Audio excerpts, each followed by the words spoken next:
Hey guys! Tonight we're tiptoeing into a world of candlelight, stone walls, and seriously inconvenient wake-up times.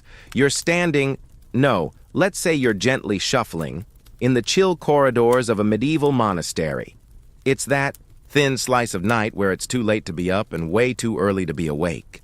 The moonlight seeps through stained glass, puddling on the cold flagstones, and somewhere down the cloister, a lone bell rings once. Just once.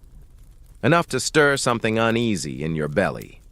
You've just stepped into the peculiar world of medieval monks. And surprise, you're not getting 8 hours of sleep here. The truth is, if you were a monk in the 10th or 11th century, your relationship with sleep was, let's call it complicated. You wouldn't just wake up for the day. No. Your night was diced up like a badly planned long-haul flight. Sleep a bit, wake up for prayer, sleep again if lucky, wake again. Rinse, repeat. If you managed 4 straight hours, congratulations. That's monk luxury, and you probably won't survive this, honestly. Not unless you've trained for years to get up at midnight and chant in Latin while barely awake, with your robe on inside out and one slipper missing. So, before you get comfortable, take a moment to like the video and subscribe. But only if you genuinely enjoy what I do here. And while you're at it, drop your location and tell me what time it is where you are. I love seeing where all our sleepy time travelers are tuning in from. Now, dim the lights, maybe turn on a fan for that soft background hum, and let's ease into tonight's journey together. You're wrapped in a heavy wool robe, itchy at the neck and slightly damp from the dew that clings to every surface in the cloister. Your breath makes small clouds in the dim air as you shuffle past a narrow window. Outside, the sky is deep ink, not a single star in sight, just a low, cold mist that makes everything smell like wet stone and old firewood. Inside, the corridors are silent, save for the occasional creak of timber or the groan of your own knees. If you listen closely, you might hear the faint rustle of a monk's robe as someone makes their way to the chapel, or the sound of a page turning in the scriptorium where one insomniac scribe is working by candlelight, the wax pooling like silent lava over a chipped ceramic holder. You're not alone in your unrest. For 1,000 years, monks across Europe and beyond have followed a rhythm that seems downright sadistic to modern sleepers. The divine office, also called the Liturgy of the Hours, divided the day into 8 sacred chunks. The first of these, matins, often scheduled for somewhere between 2:30 and 3:30 a.m., depending on season and monastery preference, which is to say the middle of your deepest sleep cycle. Now you might wonder, why on earth would anyone want to wake up that early? The answer lies with one man, Saint Benedict of Nursia. Around the early 6th century, Benedict sat down and wrote out a blueprint for monastic life. His rule outlined everything from prayer schedules to how much wine was acceptable to how many times a day monks had to forgive each other. Spoiler, a lot. But the most defining feature of Benedict's rule? Its obsession with time. Not in a productivity guru sort of way. No one was optimizing their workflow in the monastery, but rather in a deeply spiritual sense. To Benedict, structuring the day around prayer wasn't just about being organized. It was about shaping the soul through rhythm and repetition. Time itself became a spiritual exercise, and that meant waking up. Even in the cold, even in the dark, even when your body screamed, "Nope." Without clocks, the early monks had to get creative. In some communities, there were designated wake monks, basically medieval human alarm clocks, who would sneak around in the night and gently rouse their brothers. Sometimes this involved a whispered name, a soft nudge on the shoulder. Sometimes, more mischievously, a tug on the blanket or a splash of cold water if someone was especially hard to stir. But what if that guy fell asleep? Enter the early prototypes of alarm systems. Nothing mechanical yet, but primitive candle clocks, oil drip timers, even buckets of water tied to weighted strings. One popular trick was to notch candles at calculated intervals. As the candle burned down to the notch, it would either drop a metal piece or tip something over, making just enough noise to rouse a light sleeper. Barely, if it worked. Sometimes the only thing it woke up was the mouse who'd been nibbling, the wax. Historians still argue whether these early hacks were universal or more like isolated acts of monkly ingenuity.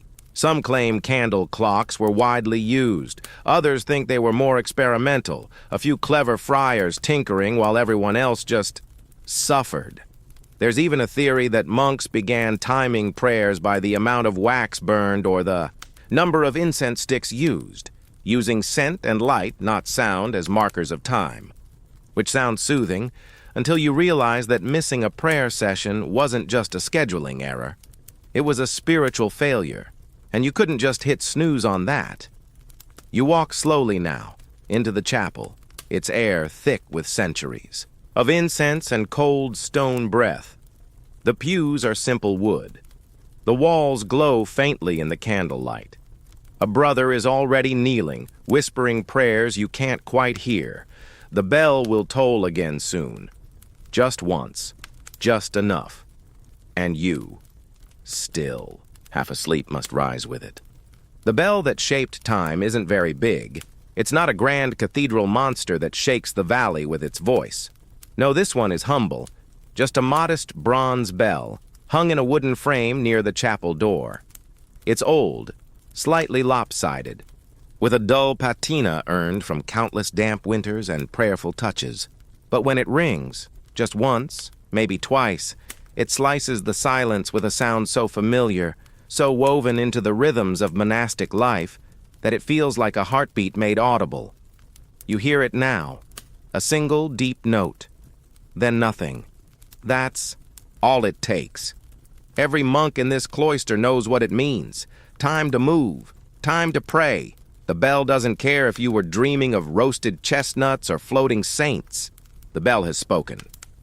In these stone-wrapped sanctuaries, time itself bends around the bell. It's not just a signal, it's a spiritual summons. Monasteries across medieval Europe depended on bells not only to organize their days, but to spiritualize them. The bell turned each moment into something sacred, and the real miracle. It was one of the only ways to standardize time before clocks came along. See, outside the monastery, time was fluid. Farmers worked by sunlight. Merchants opened shop when foot traffic justified it. If you asked a blacksmith what time it was, you'd get something like, just before the sun hits that roof beam or when the dog stops barking. But monks, they needed precision and repetition. The divine office didn't care about cloud cover or the whims of a rooster. It needed to happen when it needed to happen. So the bell became the backbone of monastic scheduling. Over the centuries, monastic communities got very good at estimating time intervals. They used sundials and candles, sand glasses, and water clocks. But when all else failed, they trusted the bell and the brother assigned to ring it. This brother was no amateur. Known as the horarius, he was the sacred timekeeper of the house. His job wasn't just ringing bells. It was interpreting light, shadow, temperature, and the general feel of the day to maintain a consistent schedule. Imagine waking every few hours, gauging how long it's been since the last prayer, and ringing the bell again with absolute faith that it's the right time. Historians still debate how accurate these early human clocks were. Some argue they were remarkably consistent. Others suggest a more generous interpretation of on time, depending on who was awake and how cloudy it was. Still, the bell's authority went unquestioned. It regulated not only prayer, but meals, chores, study time, and even when monks could speak. It was a metronome for daily holiness.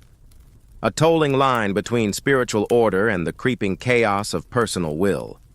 And sometimes it was downright manipulative. Take the morning bell, for instance. It didn't just tell you when to get up. It told your stomach when to expect porridge. It told your hands when to scrub the stone floors. It told your thoughts when to shift from worldly to divine. The bell carved your day into sacred slices and gave you no choice but to follow. Some monasteries even tuned their bells differently. A higher pitch might call for lauds, the dawn prayer. A deeper, slower tone might signal vespers, the evening chant. Over time, some abbeys developed entire sequences, musical patterns known as peals, that communicated not just when, but what, for those trained to hear it. And it wasn't just about sound. The bell tower itself was often the tallest structure, around, visible from hills and forests. It made the monastery a time-keeping lighthouse for nearby villages. People in the surrounding countryside began to organize their days around the monastic bell, long before towns had clock towers. That's right. You didn't just have monks praying on your behalf. They were also setting your daily rhythm. You, humble villager, had a kind of spiritual smartwatch, just one that happened to live on a hill and wear sandals. All of this made monasteries some of the earliest centralized time-keeping institutions in Europe. In fact, many historians credit the monastic tradition with preserving a sense of hourly discipline through the so-called Dark Ages. While kingdoms fell and borders shifted, the bell kept ringing, quietly, faithfully, every single day, and beneath that faithful sound, a quiet war against sleep. Imagine lying in your cell, a narrow stone room just wide enough for your pallet and a sliver of shelf. You're curled under a scratchy blanket, finally warm, finally drifting off. And then, dong, the bell. It's time again. Time to rise, to shuffle, to chant, to give yourself over to something greater than comfort. You might wonder why they didn't just pray all at once in the morning. Why chop the night into pieces? Well, according to the rule of Saint Benedict, the night was particularly holy.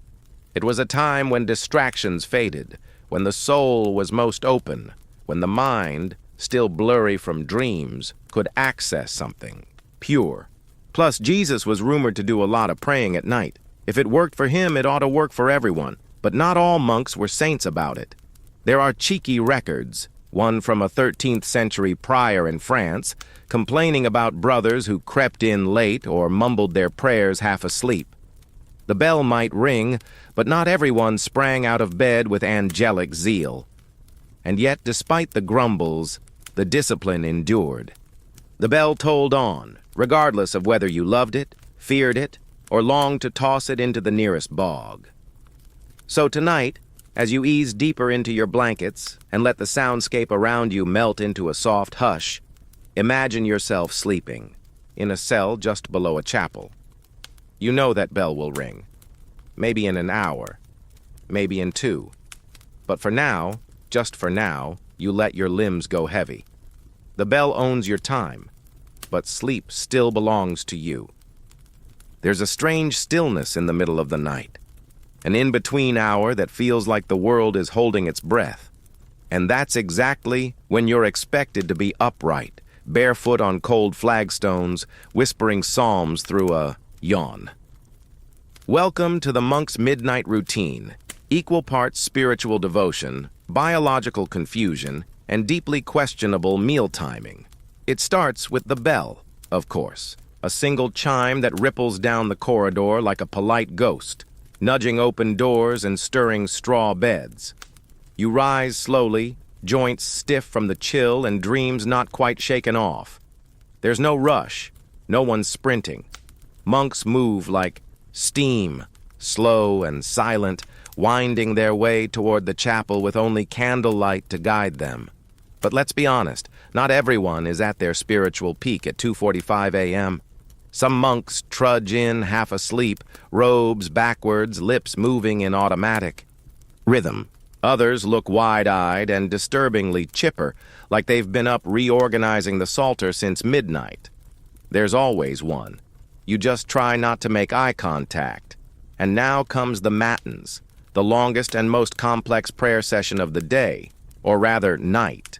It can last well over an hour, depending on the season, the liturgical calendar, and how many extra bits the cantor feels like squeezing in. In Lent? Buckle up. This could take a while. You stand, you chant, you kneel, you chant again. It's All very structured, very sacred, and frankly, very sleepy. But no one's allowed to sit unless they're ill or ancient. And even then, side eyes will be cast. Now let's talk about a key challenge here. Staying awake. Historians still argue whether Matins was truly meant as a wake-up-and-pray scenario, or if it evolved from a tradition of segmented sleep that was already part of human behavior. There's evidence that pre-industrial people across cultures naturally slept in two shifts, one from early evening until about midnight, and another from a few hours later until dawn. That middle wakeful period, sometimes called the watch, was used for all kinds of things: praying, talking, even sneaking out for illicit snacks. So perhaps monks weren't so unusual after all. Maybe they just formalized a rhythm that human bodies already knew. Or maybe, and this is equally plausible, they just made life harder on purpose. It wouldn't be the first time. After matins, there's often a brief return to bed. But here's the catch. Depending on the season and the monastery, that window could be as short as an hour. Just enough time to get warm again before the next bell chimes for lauds, the dawn prayer. At that point, you might as well stay up and contemplate eternity over tepid broth. But let's rewind for a second, back to the moment between matins and whatever comes next. The room slowly empties. The chapel returns to silence. You shuffle back to your cell, which now feels slightly less freezing thanks to all the body heat you've generated trying to stay vertical. And then, the stomach growls. See, the thing about medieval monks is that they were almost always just a little bit hungry.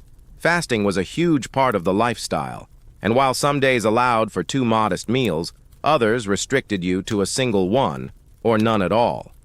And since meals were scheduled around daylight and divine hours, not hunger, your body was often in silent protest. Nighttime was especially tough.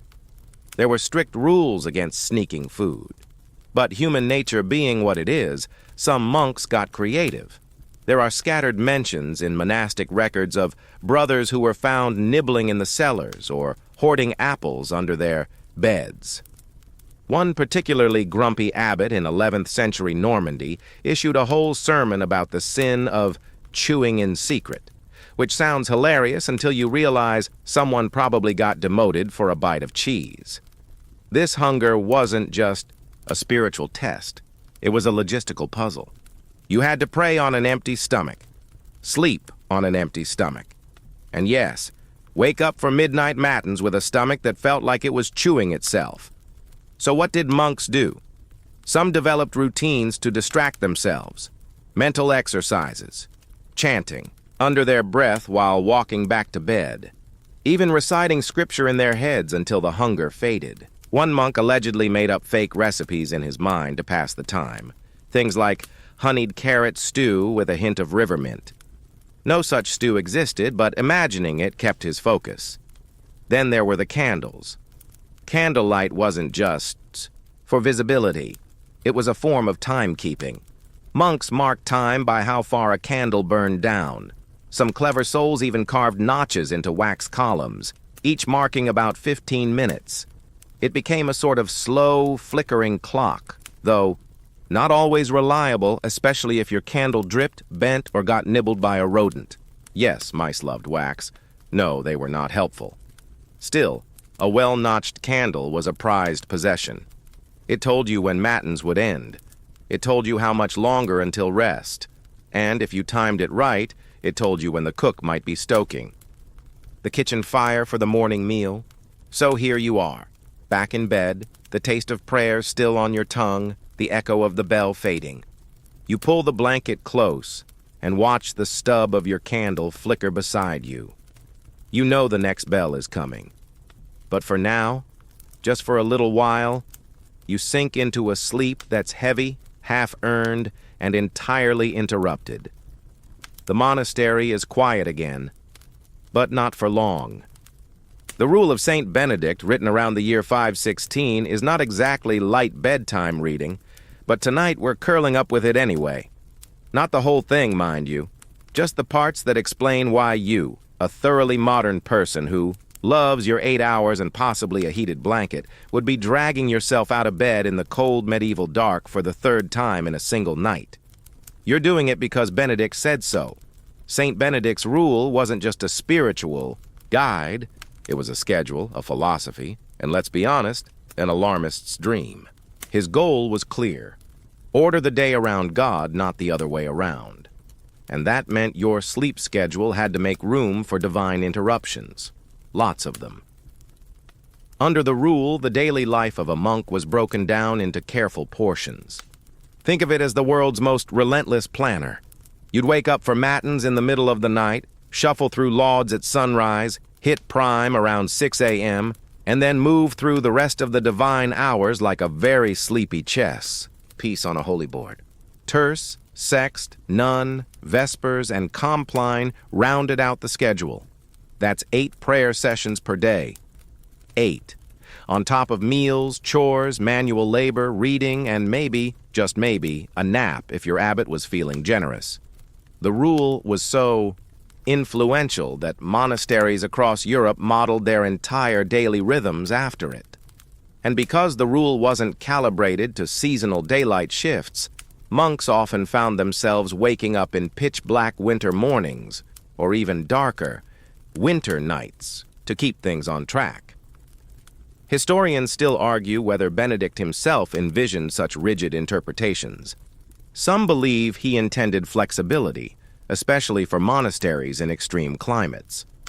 Others think the early church's obsession with self-denial amplified the schedule into something more severe over time. Regardless, the result was the same. A pattern of sleep that most people today would describe as, well, catastrophic. To modern eyes, the idea of waking up multiple times a night, chanting Latin verses, and then trying to fall back asleep seems like a recipe for confusion and coffee, dependency. But there's evidence that the human body once found this entirely natural. The concept of segmented sleep pops up in historical sources all over the world.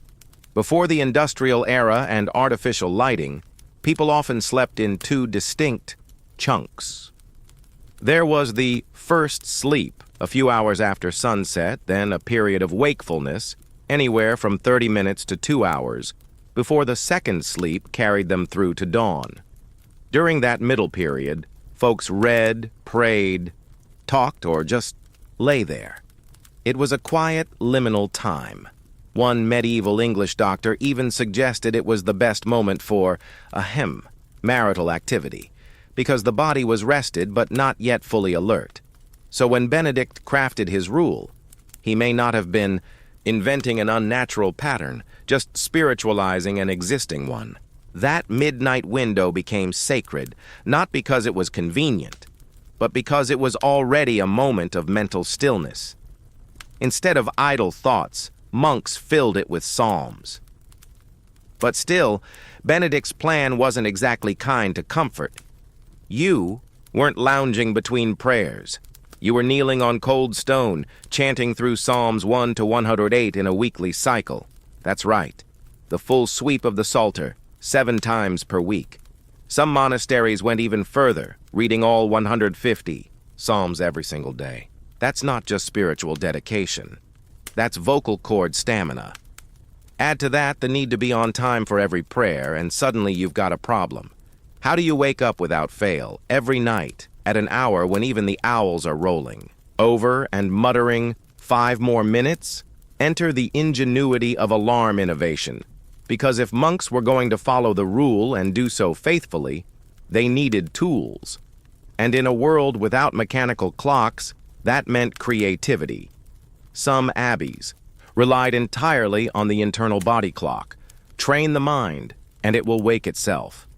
But for many, that wasn't reliable enough. After all, a single missed prayer could feel like a failure of duty, a missed opportunity to glorify God. So systems began to form. Bells rung at intervals, candle clocks, and perhaps most endearingly, the vigil brother whose job it was to stay awake or at least wake up before everyone else. Imagine being that monk. Your whole responsibility is being more tired than everyone else all the time. You stay up late, you rise early, you tap your brothers gently awake like a sleepy secret agent in sandals. No fame, no glory, just eye bags and a faint smell of beeswax. These personal alarms weren't always successful. There are reports from several abbeys of monks sleeping straight through the call, or entire groups rising an hour late and trying to fake their way through the prayers by skipping psalms or mumbling extra fast. Let's just say divine omniscience made those shortcuts a bit risky, and so pressure built for more reliable wake-up methods, and quietly, subtly, the seeds of alarm clocks began to sprout. Tonight, as you lie warm and still, think of that monk in his stone cell. He's rolled over twice. His thin mattress creaks. His candle is burned to the notch. He's waiting for the bell, not because he wants to, but because the rule says it's time. You don't invent an alarm clock because you're well rested. You invent one because you're desperate. Picture yourself now, curled in a straw mattress that smells faintly of sheep and regret. It's the fourth time this week you've overslept matins. The abbot's side eye is beginning to feel weaponized. The tap from the wake-up monk didn't come.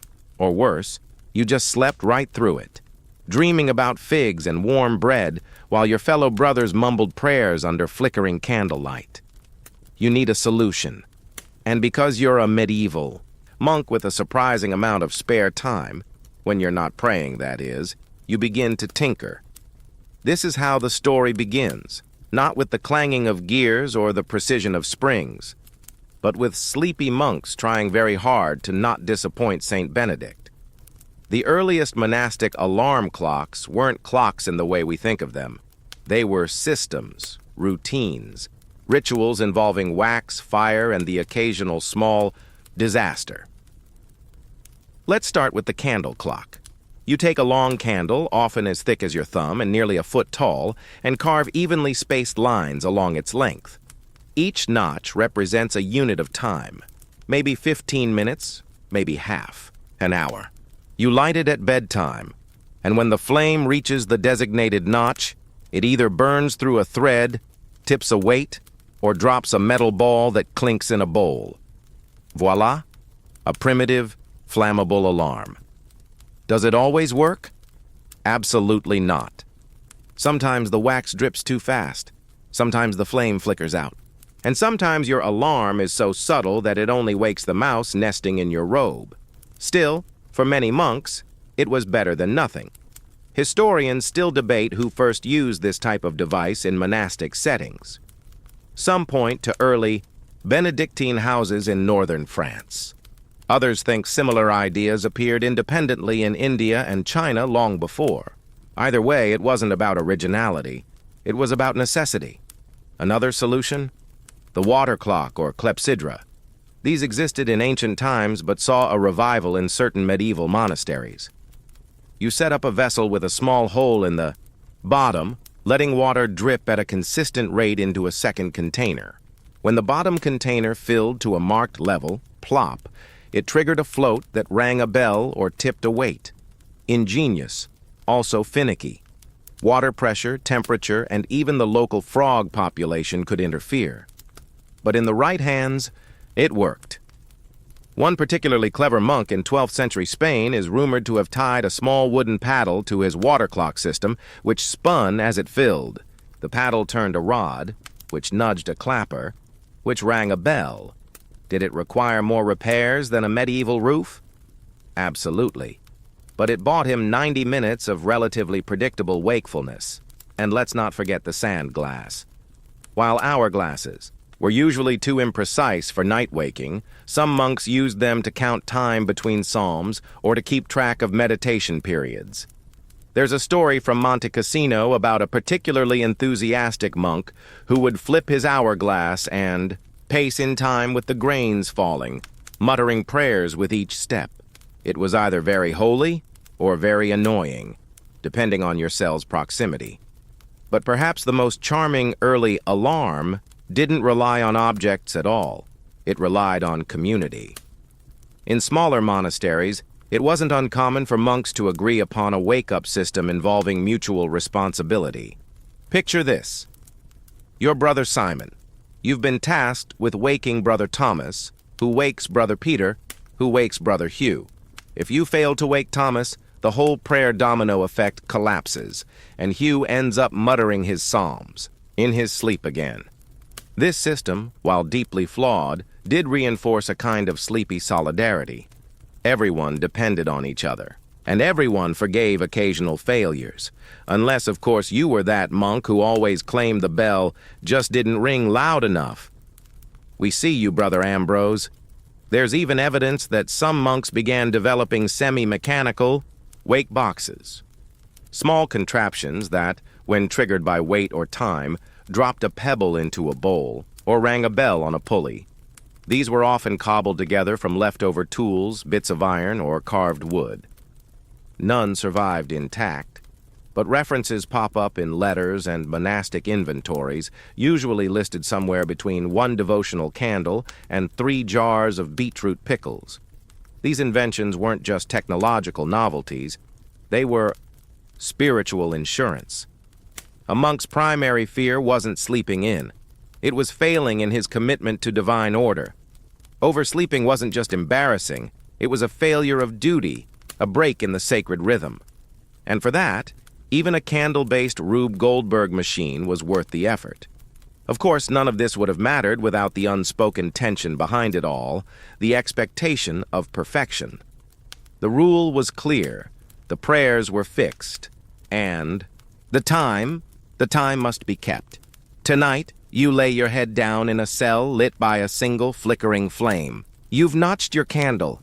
You've positioned the metal spoon just right.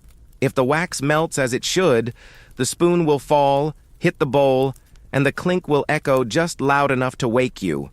You close your eyes. You pray it works.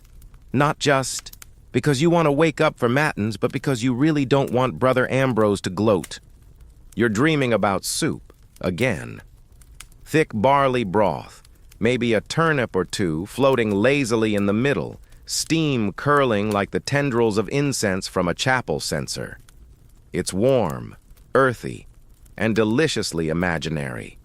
You reach out for the bowl, only for it to evaporate as your hand brushes against something real and disappointingly cold. Your cell wall. Then suddenly, plink. A small noise. Faint. Just on the edge of perception. Barely louder than a sigh, yet somehow it slices through the darkness like a whisper from the candle gods. You blink awake, groggy. Your eyes strain against the shadows. The candle's burned halfway down. Something metallic has rolled across. The stone floor. Was that your spoon alarm? Or just a mouse knocking over your makeshift timekeeping system again? This, dear sleepy time traveler, is the everyday midnight mystery of medieval timekeeping. We tend to think of time today as digital, accurate, merciless. Clocks hum with atomic precision, phones buzz with surgical intent. But for the monks of the Middle Ages, time was squishier, soft, alive. It melted, trickled, burned, and rattled. And sometimes, when it really needed to show up, like before matins, it simply didn't. That's why monks turned to tools. Not watches, not clocks as we'd know them, but humble, often handmade contraptions designed to help them mark time in the quietest and holiest of hours. First up, the candle clock. You take a long wax candle, thick as a breadstick, and about a foot tall. With a sharp little knife, you carve evenly spaced horizontal lines along its length. Each notch represents a unit of time, maybe 15 minutes, maybe an hour, depending on the candle and the needs of your prayers. Some monks got very particular with this. There were candle stretchers, wax melters, and a few who probably spent more time prepping their candles than actually praying. To make it alarming, you might tie a thin thread around a notch, anchoring it to a lightweight metal ball. When the flame burns through the thread, the ball drops, clink, onto a ceramic dish. The sound is just enough to wake a moderately alert monk. Ideally. But candle clocks had a flair for drama. Wax was finicky. It burned unevenly if the wind nudged it. Mice liked to nibble on it. And sometimes the melted wax simply snuffed the flame out before the notch had a chance to burn through. Not exactly a flawless design. Still, for many monks, it was the only defense against the creeping betrayal of sleep. Then came the water clock, clepsydra, if you're feeling fancy. A water clock is just two containers, one filled with water, the other empty.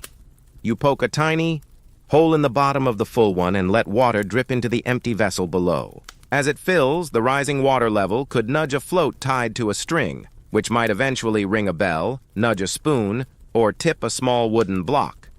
In theory, it's glorious. Silent, smooth, spiritual. In practice, temperamental. If the monastery was too cold, the water would freeze. Too hot, and it would evaporate. If Brother Hugh forgot to refill the top vessel, your morning prayers became noon regrets. Also, frogs. Medieval water wasn't exactly bottled Evian. Sometimes local amphibians decided to baptize themselves mid-drip, which rather disrupted the whole timekeeping ambiance. Still, some monks got incredibly crafty. A few texts from southern France describe water clocks with multiple chambers, designed to measure entire hours.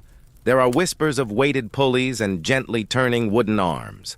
Nothing too loud. The goal wasn't to scare you awake, it was to coax you into divine consciousness. Sandglasses, meanwhile, were a bit too rustic for night alarms. They were often used during prayer sessions to pace the psalms or sermons. One monk in Bologna reportedly used an hourglass to time his daily meditations and became notorious for flipping it exactly 72 times per day. The locals started calling him Brother Sands. No one was sure if it was admiration or concern, but sometimes even gadgets weren't enough. When the wax melted too soon, when the water dripped too slow, when the sand refused to fall at a polite pace, monks turned to the oldest system of all, each other. In many monasteries, a designated frater vigilans, awake monk, would roam the halls at night, nudging his brothers gently awake. He'd carry a small candle, maybe a stick, maybe just his memory of whose door creaked the loudest. It was a quiet job, but one laden with pressure. If he overslept, everyone else might too. Which is why, in some abbeys, he got his own timekeeping. Tools, candle timers, sand bowls, or even small weighted alarms rigged from iron scraps. Historians still argue how widespread these DIY devices were. Some claim they were common in wealthier monasteries, where monks had more resources to tinker. Others think only the most chronically sleep-deprived monks tried them, usually in secret, so as not to seem overly proud or tech-obsessed. Because nothing says monastic humility like inventing a mechanical alarm and not telling anyone. And then there's the legend, half truth, half invention, of the mechanical monk. One dusty manuscript from central Germany speaks of a wooden figure built in the shape of a praying brother. This automaton, powered by a water wheel and counterweights, would slowly raise its arms every hour, then lower them again. At dawn, it would strike a tiny bell held in its hand. Was it real? Was it metaphor? Historians squint, but it's plausible. Clockwork automatons did appear in Islamic science and later Renaissance Europe, so it's not a stretch to imagine early monk versions made from wood, rope, and relentless divine guilt. Tonight, as you lie still in your cell, you feel the draft from a cracked shutter. Your candle guttered 10 minutes ago. Somewhere nearby, you hear a faint tap, a pebble in a bowl, or maybe Brother Ambrose sneezing again. Time is melting, slipping, whispering through the walls. You sit up. You check your setup. The spoon is gone. The bowl is rattling slightly. A small success. You smile in the dark. Because tonight, your contraption worked. Tonight, you're the first one up. You stretch. Or at least you think about stretching. Your back makes a low, papery crackle as you shift beneath the coarse wool of your blanket, which smells faintly of candle soot and someone else's decades-old sweat. The mattress, stuffed with straw, some of it poking through, is not so much a bed as it is a polite suggestion. Still, in the pre-dawn stillness of the monastery, it's a sacred thing, a place of rest, a fragment of warmth, a blessed excuse, to close your eyes just a little longer.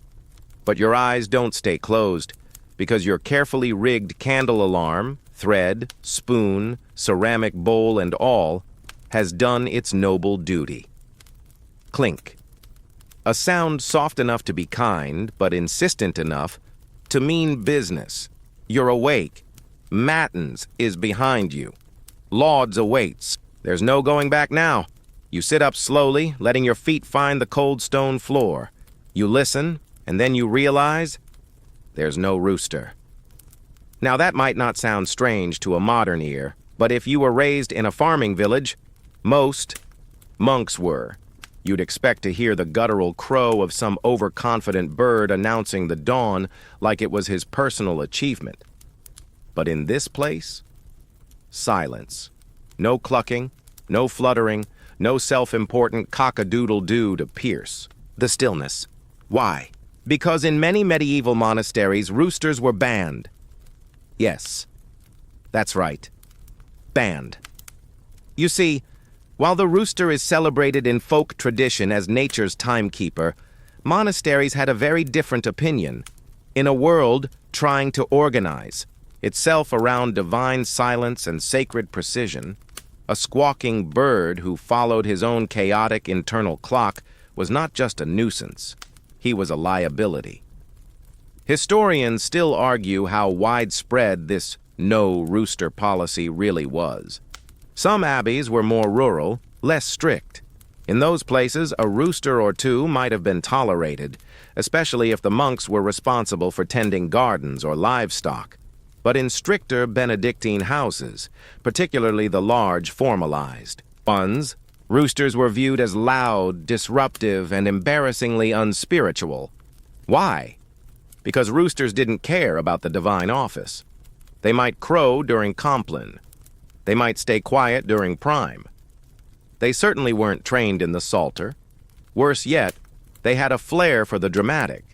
There are scattered complaints in monastic records about roosters entering chapels mid-service, perching boldly on windowsills, and crowing directly into sacred moments. Imagine you're chanting Psalm 51, "Create in me a clean heart, O God," and a rooster blasts through the pause with his own unsolicited commentary. No, thank you. Even more than their sound, roosters were unpredictable. In an environment where timekeeping was hard enough without clocks, monks couldn't afford false alarms. If your wake-up call depended on a bird's mood, your soul and your schedule was in peril. So instead, monasteries turned inward. They didn't want noisy animals announcing the day. They wanted bells, controlled, intentional, spiritual bells. And if the bell ringer overslept, they wanted systems.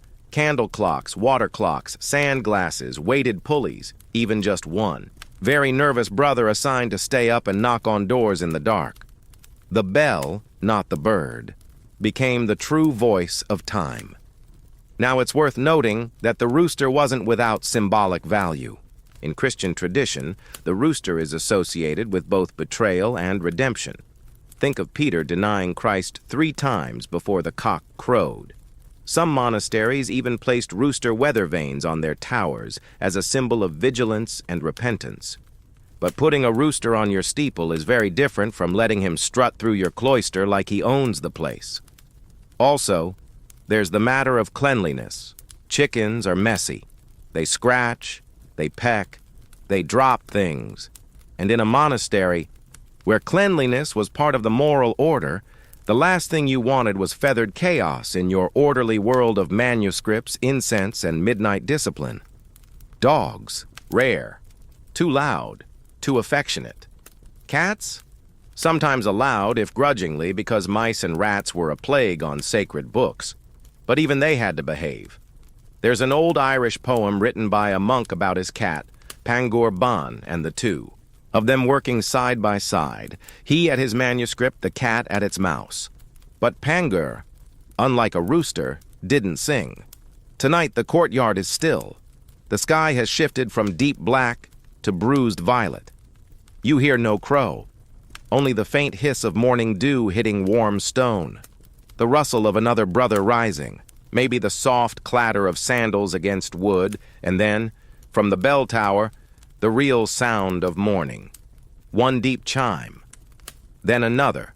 It rolls across the courtyard like a slow wave, echoing off the stone walls and into your bones. You stand. Your robe clings to your arms. You move toward the chapel, guided by memory, ritual, and the rhythm of the bell. This, to the monks, was the music of order. A rooster might be natural, but the bell was chosen. Its tone was clear. Its meaning was certain. It said, "This is the hour." Not because nature feels like it. Because we do. Because God does. And so tonight and every night, there are no roosters here. No chickens scratching at the chapel door. No feathers drifting across your hymnal. Just silence. And the soft assurance that time in this holy place is not wild, but made sacred by design. There's something hypnotic about sand. Maybe it's the way it falls, soft, inevitable, one grain at a time. Or maybe it's the quiet promise it keeps. This too shall pass. In a monastery where clocks are scarce and time is sacred, sand becomes not just a measure of minutes but a kind of companion. You don't hear it, but you feel its patience. Tonight, as you shuffle toward the chapel for lauds, your candle flickers low and the hall is filled with the faint scent of cold incense. Your path is lit only by flame and memory, and ahead of you, nestled in the corner of the sacristy, sits a curious object. An hourglass the size of a fat pigeon, its wooden frame blackened by years of wax drips and hopeful poking. It's not there. To be decorative. In this world of silence and structure, the sand glass, or ampullae arenariae, if you're feeling especially Latin, was one of the monks' most dependable tools. Not to wake you up, but to keep you present, to guide your pace through the long, rhythmic duties of worship. Sand glasses weren't invented by monks, of course. They go back centuries, possibly to ancient Greece or even earlier. But in monasteries, they found a new purpose, not for cooking eggs or pacing courtroom speeches, but for praying. Each divine office had a length. Some shorter, like terce, some long enough to make your knees regret their profession, matins, for instance. But not all monks had the same stamina, and not all cantors agreed on pacing, to prevent, shall we say, overzealous interpretations. Of Psalm 119's 176 verses, abbots began using time markers. First candles, then sand. The sand glass became a subtle regulator. If a monk was preaching or leading chant, and he noticed the last grain slipping through the bottom bulb, that was his cue. Wrap it up. Not with a cymbal crash or dramatic bow, but with a final lingering note and a polite nod toward the choir. Historians still debate how standardized this use became. Some sources suggest every monastery had its own rhythm, its own sand glass calibration even. One Benedictine house in northern England marked their lauds with a 37-minute hourglass. Another in Lombardy used 3 smaller glasses in succession, one for psalms, one for readings, one for silent reflection. The effect was a kind of holy choreography, dictated by falling grains. And the glasses themselves? Oh, they were handmade beauties. Mouth-blown bulbs, sometimes tinted blue or green, sealed with wax or resin. The sand inside wasn't always sand either. Some monks preferred powdered eggshell, crushed marble, or even pulverized clay, depending on humidity. The goal wasn't just beauty, it was consistency. You imagine now a monk hunched over in a workshop, maybe Brother Paternus, who's always tinkering with stuff, testing different sand blends to see which flows best in winter. He times it against a candle, checks it again at dawn, makes a note in his wax tablet, all in the name of prayerful precision. But the sand glass wasn't just for formal prayers, it found its way into private devotion too. Picture this. You're in your cell, struggling to stay awake during silent meditation. You've promised God you'll contemplate the nature of humility for half an hour, but your thoughts keep drifting to turnips and socks. You flip the sand glass. The grains begin to fall. Now it's a challenge. Can you stay focused until the last speck drops? Many monks took this as a discipline. Some even turned it into a game. See how many verses they could recite per glass, or how slowly they could read a passage without stopping the flow. One manuscript from 14th century France includes a marginal note that reads, 4 verses per turning. Eyes dry, no distractions, praise be. Sounds a lot like spiritual interval training, and sometimes the sand glass was used to keep others in line. A sleepy scribe nodding off in the scriptorium? Flip a glass and tell him he can't rest until the bottom is empty. A young novice too eager to finish his chores? Assign a sand glass duration to each task.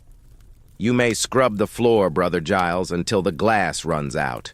Not a grain sooner. Of course, not every monk loved the sand glass. Some saw it as a crutch. If you need sand to pray, one sour-faced prior reportedly said, perhaps you should ask the Lord to sharpen your inner clock. But others embraced it. They saw in the falling grains a metaphor for life itself, brief, beautiful, irrevocably passing, which brings us to one of the more touching uses, the death vigil. When a brother lay dying, fellow monks would sit at his bedside in shifts, chanting prayers and psalms. A sand glass, turned every half hour or so, kept time silently. No bells, no spoken words, just the soft hiss of grains falling beside a fading breath. Tonight, you pass that hourglass in the chapel and pause for a moment. The top bulb is nearly empty. A few pale specks still cling to the curve, suspended. You wonder if they'll fall before the bell rings again. You wonder if someone will notice when they do. And then you move on, candle in hand, toward your pew. Because, whether the grains fall or not, the prayer must begin. It's one thing to wake up for matins because a bell rings down the hall. It's another thing entirely to wake up because a wooden monk with moving arms just struck a bell in your corridor with eerie, unblinking devotion. You blink a few times, in the dark, trying to figure out whether you're still dreaming.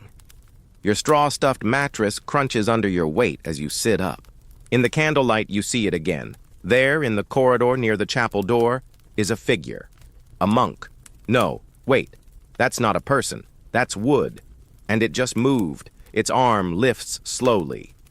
With a mechanical flick, it rings a small bell. Ding. Then the arm lowers again, almost sheepishly. The rest of the figure stands perfectly still, silent, like a devout specter from the mechanical beyond. This, dear listener, is not the fever dream of a fasting monk. This is a real, and historically plausible, piece of early automation. The mechanical monk. Now, let's not overstate it. These weren't standard issue in every monastery.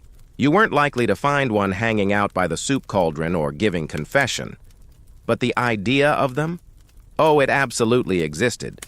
And in some cases, they might have existed too. Not as theological statements, but as practical gear and lever inventions created by monks who were, frankly, tired of getting up to ring the bell on time.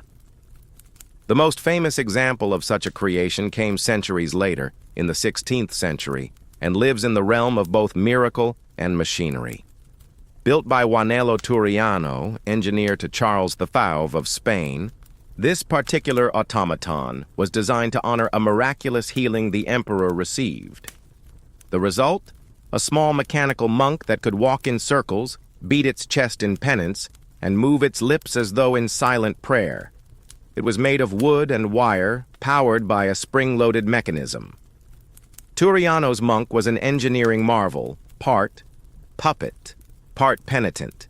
It didn't just move, it moved with intent, or at least the illusion of intent, which in the candlelit silence of a monastery is really all you need to stir the imagination.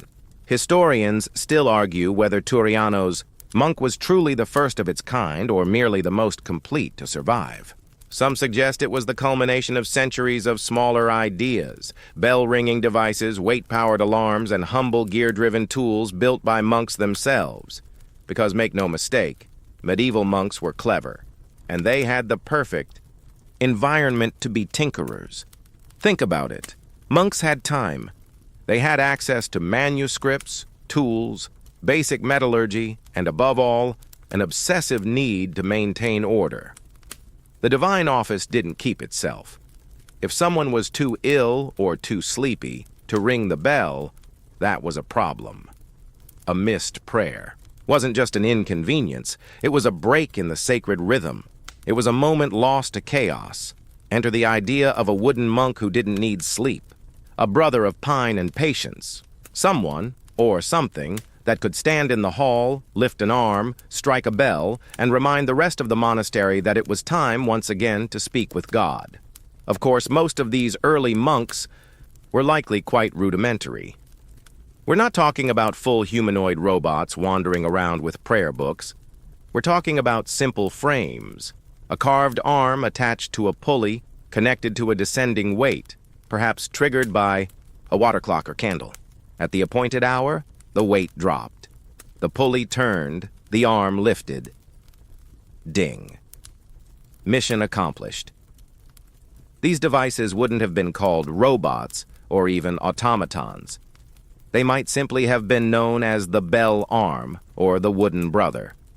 But in a space where silence was sacred and human error loomed large, they were both practical and profound.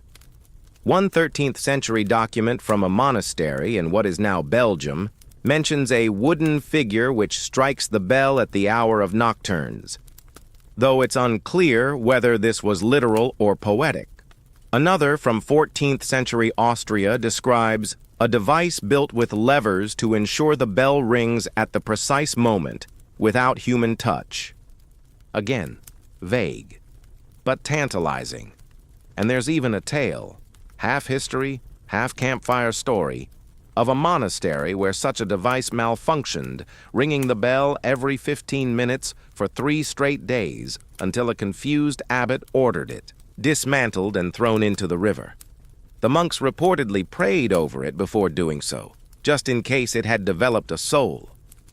Romantic nonsense? Maybe. But what's clear is that the mechanical monk, real or imagined, fulfilled a longing, the desire for perfect timing in a very imperfect world. Some monks loved the idea. They saw in these devices the merging of devotion and creativity. If your hands could build something that helped fulfill the rule of Saint Benedict, wasn't that holy work? Others were wary. Relying on a machine to do a sacred job felt lazy, spiritually suspicious. What happens when you start letting cogs take over your prayers? One prior, writing in the 15th century, warned against over-engineering one's obedience. He feared that the younger generation of monks was more interested in wax seals and winding weights than in personal discipline. A wheel may spin, he wrote, but it does not repent. Still, the devices persisted. Not everywhere, not always, but they were remembered, revered even. Some monasteries gave them names. Frater Tacitus, Brother Silent, Benedict Minor, Little Benedict. One even reportedly dubbed theirs the Reluctant Novice, because the arm was slow to lift, like it hadn't had enough sleep. Relatable. Tonight, as you sit in your cell with the last embers of your candle fading, you imagine one now, a simple figure carved by careful hands, hollowed out and filled with weights and wooden pegs. It stands in a niche, waiting. Time passes. Then, with a slow creak, it moves. The bell chimes once, and somewhere down the corridor a monk wakes, stretches, and rises. The rhythm is restored, and the wooden brother returns to stillness. There's something suspiciously splashy about the silence tonight. You rise from your cell after lauds, still wrapped in the fading warmth of your blanket, and step out into the cloister's open-air corridor. The air bites with a pre-dawn chill, and your sandals leave damp prints on the worn flagstones. Somewhere to your left, water drips. Not the casual pitter-patter of a leaky roof, but something more deliberate, rhythmic, like the monastery itself is counting. Curiosity draws you down the hall and into a quiet annex tucked near the eastern chapel wall. It's dim in here. Just a couple of guttering candles and the slow, sacred sound of water filling something unseen. A soft splash, then a pause, then another. And there it is, sitting calmly in a recess of the stone wall. A monastic marvel. A water clock. Not just any water clock, but the water clock. The one the brothers half-jokingly call the water thief. No one's quite sure why it's called that. Some say it's because it steals your sleep, others because it steals time back from forgetful monks. Either way, the name has stuck, and the device remarkably still works. It's an unassuming contraption, two ceramic bowls, one placed high above the other, linked by a narrow spout. Water drips slowly from the top bowl into the one below. Inside the lower bowl floats a cork, to which is attached a thin cord. As the bowl fills, the float rises. Eventually, the cord tugs a small lever. The lever tips a balance rod. The rod knocks a metal bell hanging from a beam. Ding. And just like that, another prayer hour begins. You wouldn't think such a gentle sound could wake someone, but in a monastery, silence is so complete that even a single drop of water in a clay bowl can echo like thunder. And a bell, even a modest one, it ripples through the halls like a divine whisper, enough to stir a sleeping brother, enough to bring a chapel full of monks to their feet.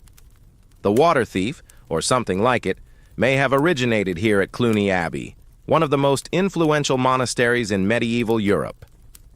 Founded in the year 910 in Burgundy, France, Cluny became a powerhouse of monastic reform, spreading its customs and liturgical rhythms far and wide.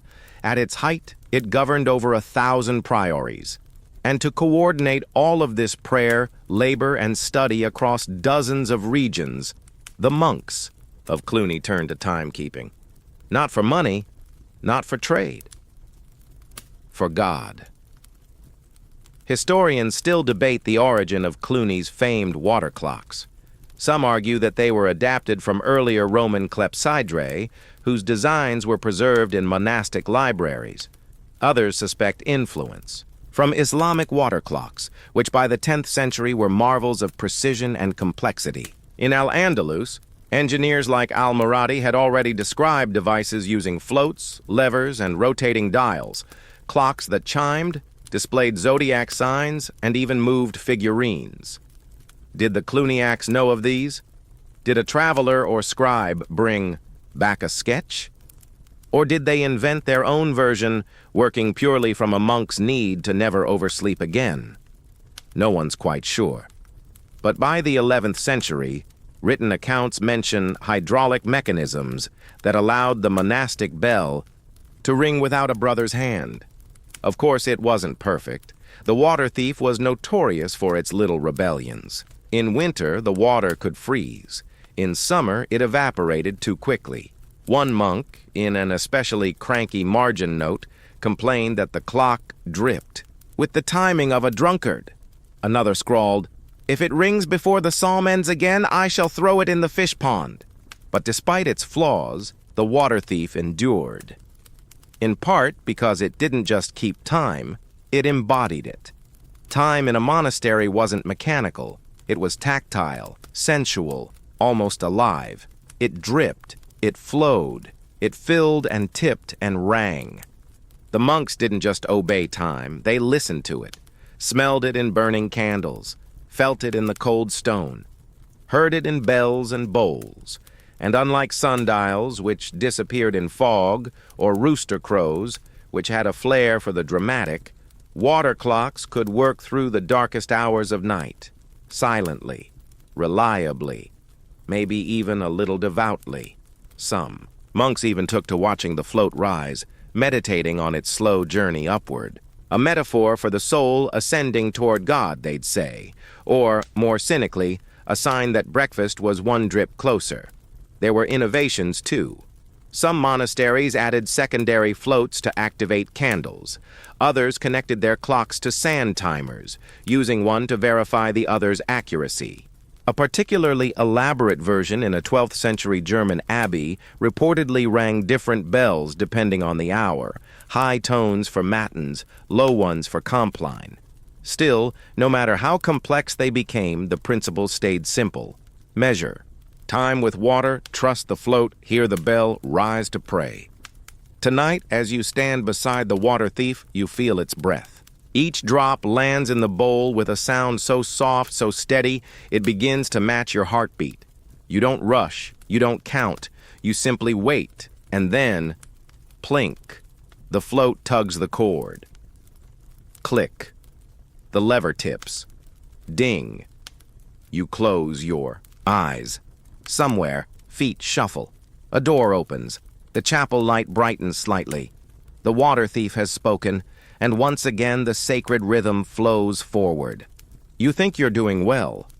You've made it through matins, shuffled dutifully through lauds, and even spent a solid half-hour in silent contemplation about whether St. Jerome ever dozed off during prayer. Your candle is still lit. Your sandals are on the correct feet. You haven't fallen asleep on your psalter. Things are looking up, and then you open your prayer book and stare at the page and realize you have absolutely no idea what line you're on. Welcome to the weary world of sleepy scribes and missed psalms, a quiet crisis in every medieval monastery. The monastic ideal was one of constant attentiveness, a steady flame of devotion burning day and night. But the reality? Human bodies get tired. Human minds drift, and when you're on your third round of prayer in a 5-hour span, something's gonna slip. You were supposed to chant Psalm 26. You might have started on Psalm 36. And if you're Brother Adelhard, who famously once dozed off mid-Latin verse and muttered something about apples and eternal mercy, you're likely in a whole different book. Fatigue was the silent saboteur of monastic life, and nowhere was it more obvious than in the scriptorium. You step into that room now. Long, narrow, high-ceilinged, with tall windows that barely admit enough light to call it daytime. Wooden desks line the walls. Quills rest in inkwells made, of horn or ceramic. Wax tablets sit ready for notes. And everywhere, scrolls, pages, books, codices. The heartbeat of Christian knowledge, copied and preserved by monks who, more often than not, were just a little bit sleepy. Historians still argue how many errors in medieval manuscripts were the result of fatigue. Some claim that sleepy copying was overblown. Most monks were trained, precise, and reviewed their work. Others point to entire generations of scribes known for peculiar habits, omitting words, skipping lines, repeating phrases, even inserting doodles when their minds wandered too far. One 9th century Irish monk drew a small cat in the margins of a gospel. Another, from Normandy, left a note in Latin that translates roughly to, "This page was hard. I am cold. I want soup." But even in their sloppiness, these tired scribes told stories about the human cost of perfection and about a world where divine words were entrusted to mortal hands that sometimes trembled from lack of sleep. It didn't help that scriptorium work often came right after vigils or before prime, that is, peak exhaustion hours. Monks would stumble in, eyes half-lidded, robes slightly askew, still humming bits of psalms under their breath. The room would fill with the sound of quills, scratching parchment, broken only by the occasional yawn or dropped stylus. And yet, Despite their fatigue, the monks carried on. Because copying texts wasn't just labor, it was devotion. To write scripture was to pray with your hands. Every letter, a miniature act of worship. Every word, a reaffirmation of faith. Mistakes were corrected. Margins bore notes. If a scribe fell asleep mid-line, and it happened, they simply backtracked at dawn, muttering apologies and re-inking their pen. Some monasteries developed checks for sleepy copying. A second monk would proofread each page. A third might recite passages aloud, making sure the transcriber followed along. In larger abbeys, this became a team effort. Reader, writer, reviewer. The medieval version of spell check. Still, the errors slip through. You can see them in manuscripts today. Lines crossed out, sections repeated, letters fading as if the monk's grip slackened halfway through a sentence. And then there are the quiet clues, deliberate pauses in the text where a monk clearly lost his place. One particularly infamous psalter has a long, winding flourish that just stops, mid-loop, and then restarts, slightly shakier. The theory? The scribe nodded off with his quill still touching the page. But mistakes weren't just for scribes. Missed psalms were common in the chapel, too. In the pitch-black hours of matins, when the mind was fuzzy and the voice barely awake, entire chants could veer off course. Some monks would mumble extra quietly, hoping no one noticed. Others boldly doubled back to restart a verse, only to cause chaos as the rest of the choir followed suit or didn't. To help, some abbeys assigned a precentor, a kind of musical traffic cop who kept the chants on rhythm and occasionally gave the side eye of holy judgment when someone wandered too far off key. And for the truly hopeless? Wooden cue cards, literal bookmarks in the psalter, sometimes attached with string, sometimes with wax seals, so you'd know exactly where to resume, even if your brain had drifted to thoughts of breakfast turnips. You chuckle at the thought, stepping back out of the scriptorium and into the hallway. Your candle has burned low. In the distance, you hear the low murmur of brothers gathering for terce. Another round of prayer. Another chance to forget which psalm comes next. But now, you're ready. You've got your page marked. You've stretched your knees. And you're planning to sit near Brother Martin, who sings just loud enough for you to fake it convincingly if your brain turns to oatmeal mid-verse. Because sleepy or not, the rhythm must go on. And with it, the words. Time, for you now, is something more than minutes or hours. It's not a number blinking on a digital screen. It's something you feel, between your fingers, under your tongue, on the back of your hand, as the candlelight moves with the rhythm of the divine office. And in a monastery where time is holy, monks learned not just to measure it, but to touch it, to wear it, to know it by heart, skin, and habit. You wake in the dark, again. But this time, there's no bell, no clink, no splash. Just your own hands, fumbling under your robe for something small and familiar. A strand of beads, not decorative, not ceremonial. These are counting beads, and they've been waiting all night to guide you. Prayer beads in the monastic world weren't always what we think of today. While the rosary as a formal devotional tool would develop later, early monks used strings of knots, wooden balls, carved bone pieces, anything that could be counted in silence. Each bead marked a verse, a breath, a prayer, a moment. As you move from your cell toward the chapel, you clutch the string in your palm, pressing bead to bead in rhythm with your steps. It's not just a tool. It's a metronome, a guide, a memory aid for when your sleepy mind refuses to remember if Psalm 31 comes before or after Psalm 38. And in the pre-dawn fog of fatigue, the beads remember for you. Some monks tied them to their belts. Others looped them around their fingers. A few wore them around the neck, not as jewelry, but as portable clocks for the soul. And for those tasked with solo prayers in remote corners of the monastery, like the infirmarian or the porter, these beads were lifelines. Of course, not all monks used beads. Some carried small tally boards, wax tablets scratched with lines, one per verse. Some used rotuli, scrolls with turning wheels marked for each hour of the day. And in larger monasteries, you'd often find a rota horarum, or wheel of hours, mounted to a wall in the scriptorium or near the refectory. Imagine it. A round wooden disc divided into 8 or more slices, each labeled for a different canonical hour: matins, lauds, prime, terce, sext, none, vespers, compline. In the center, a movable arm like a clock hand. Before each prayer, the precentor would quietly move the hand to the next hour, a silent announcement to any passing monk. Here is where we are now. Here is where you should be. One such wheel still survives today, scorched and cracked, from a Benedictine monastery in Germany.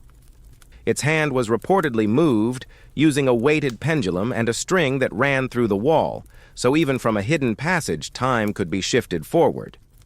Historians still debate how widespread these devices were. Some argue that such wheels were more symbolic than practical. Others see them as part of a larger effort in the 11th and 12th centuries to make time visible, tangible, personal. And perhaps most endearing of all were the personal, monk-made, silent alarms. These were tiny contraptions built from wax, string, and occasionally repurposed kitchen tools. A length of thread, for example, tied between a taper candle and a bell. As the candle burned, the wax melted and released the thread. The thread tugged a spoon. The spoon hit a plate. Clink. Prayer time. You saw one earlier in your own cell. You even set it yourself, carving a small notch in the candle's wax, estimating how long it would take to burn from 1 hour mark to the next. If you're lucky, it's accurate within 15 minutes. If not, well, you still have your beads. You still have the rhythm in your chest. One monk in a Cistercian monastery reportedly built a more elaborate system.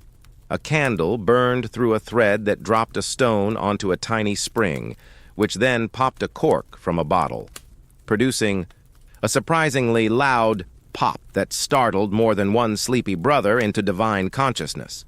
Such creativity was both admired and mildly mocked.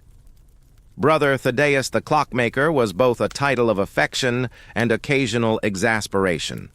Not everyone appreciated being woken by airborne corks. But the principle remained. Make time tactile. Make it yours. And so you come to rely not on clocks, but on cues. The shift in candlelight. The feel of a full belly giving way to hunger between. Sext and none. The rhythm of your breath against the rhythm of your beads. The sound of Brother Martin's low hum in the chapel. Always 2 lines ahead. In monasteries where silence is law, these signals become everything. A glance, a step, the soft clink of wood against wood as someone resets their beads, a flicker of incense curling at just the right pace. Even the architecture joins in. Some cloisters were built with 7 steps between each doorway, a cue to say a verse with every pace. Others included niches along walls where monks could rest a finger, count a breath, or whisper a memorized line. Time in these places wasn't rigid. It was woven into daily motion. You didn't so much follow a clock as live inside one. And tonight, as you sit once again in the chapel, your fingers find the final bead in your string. You press it gently. You bow your head. Somewhere, a bell tolls faintly in the distance. Maybe it was a clock. Maybe it was your own inner rhythm. Either way, the hour has turned. And you have felt it with your own hands. You're ready for the day now, or what little remains of the morning. Your fingers still hold the last bead from your prayer strand, and your mind, though drowsy, is steady. You step outside into the courtyard, expecting light, but you find only fog, not mist, not morning dew. This is the kind of fog that eats light, that muffles your footsteps and swallows the sound of bells before they even reach your ears. And here lies one of the monastery's greatest enemies, unreliable sunlight. You bet. See, for a monk, the sun was supposed to be a celestial helper, a holy timekeeper. It was the original divine dial. But the sun, it turns out, is a moody co-worker.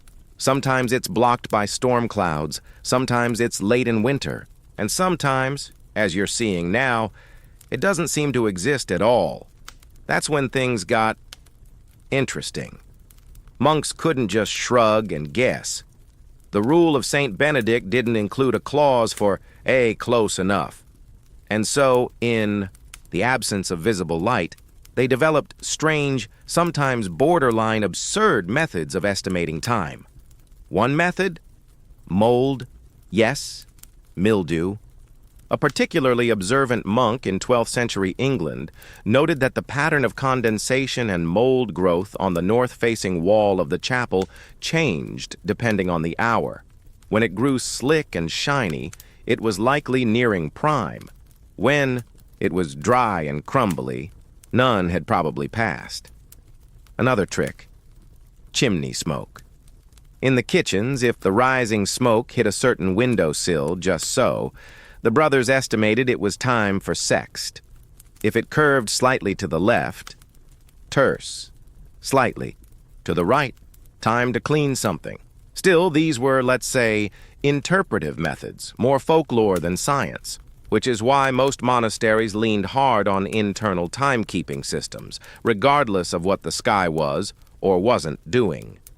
Water clocks became even more vital in winter, but even those struggled with the cold, so monks began keeping them inside, sometimes wrapping the bowls in wool or placing warm stones nearby to prevent freezing. And if that didn't work, well, time became communal. Picture this.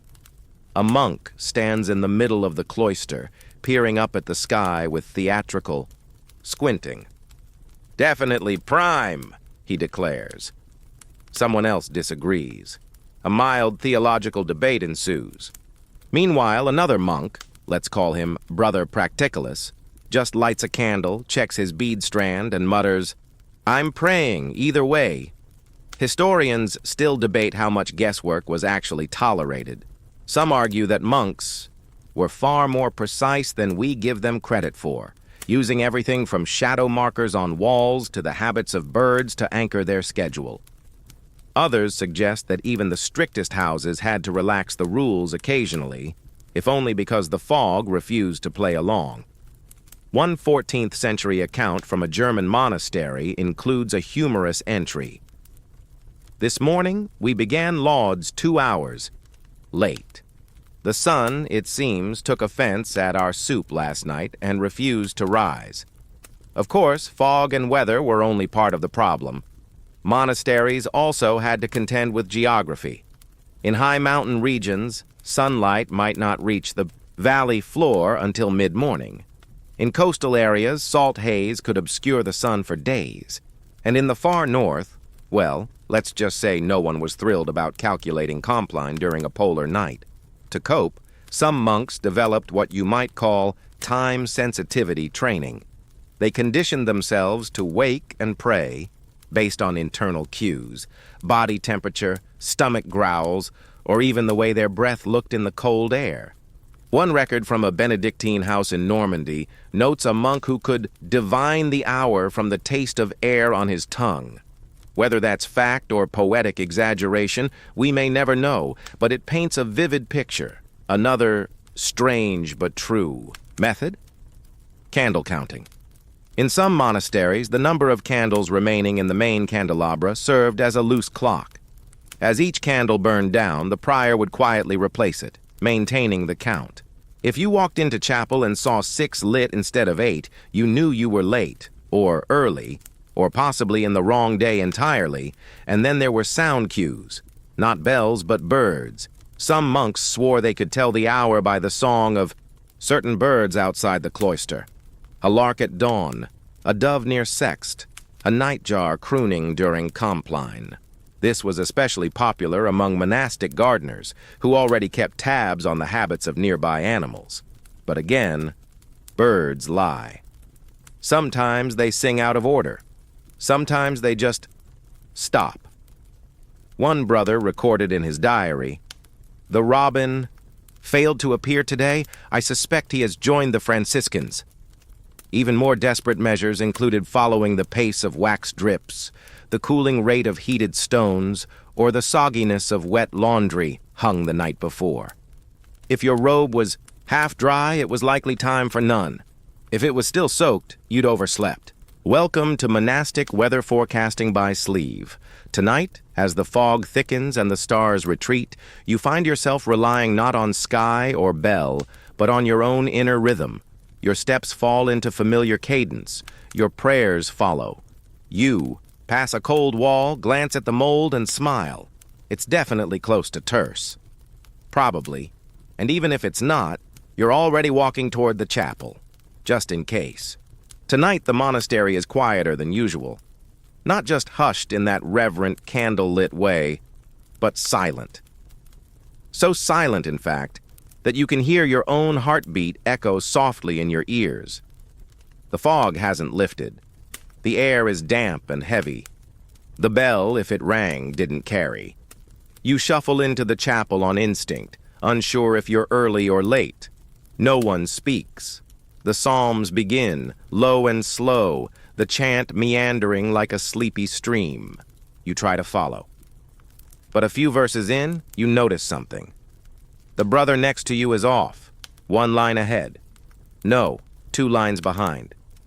His lips are moving, but the rhythm is gone. You glance across the choir stalls and realize it's not just him. It's several monks. Their mouths move, but not in sync. Their bodies rise, sit, and kneel at slightly different times.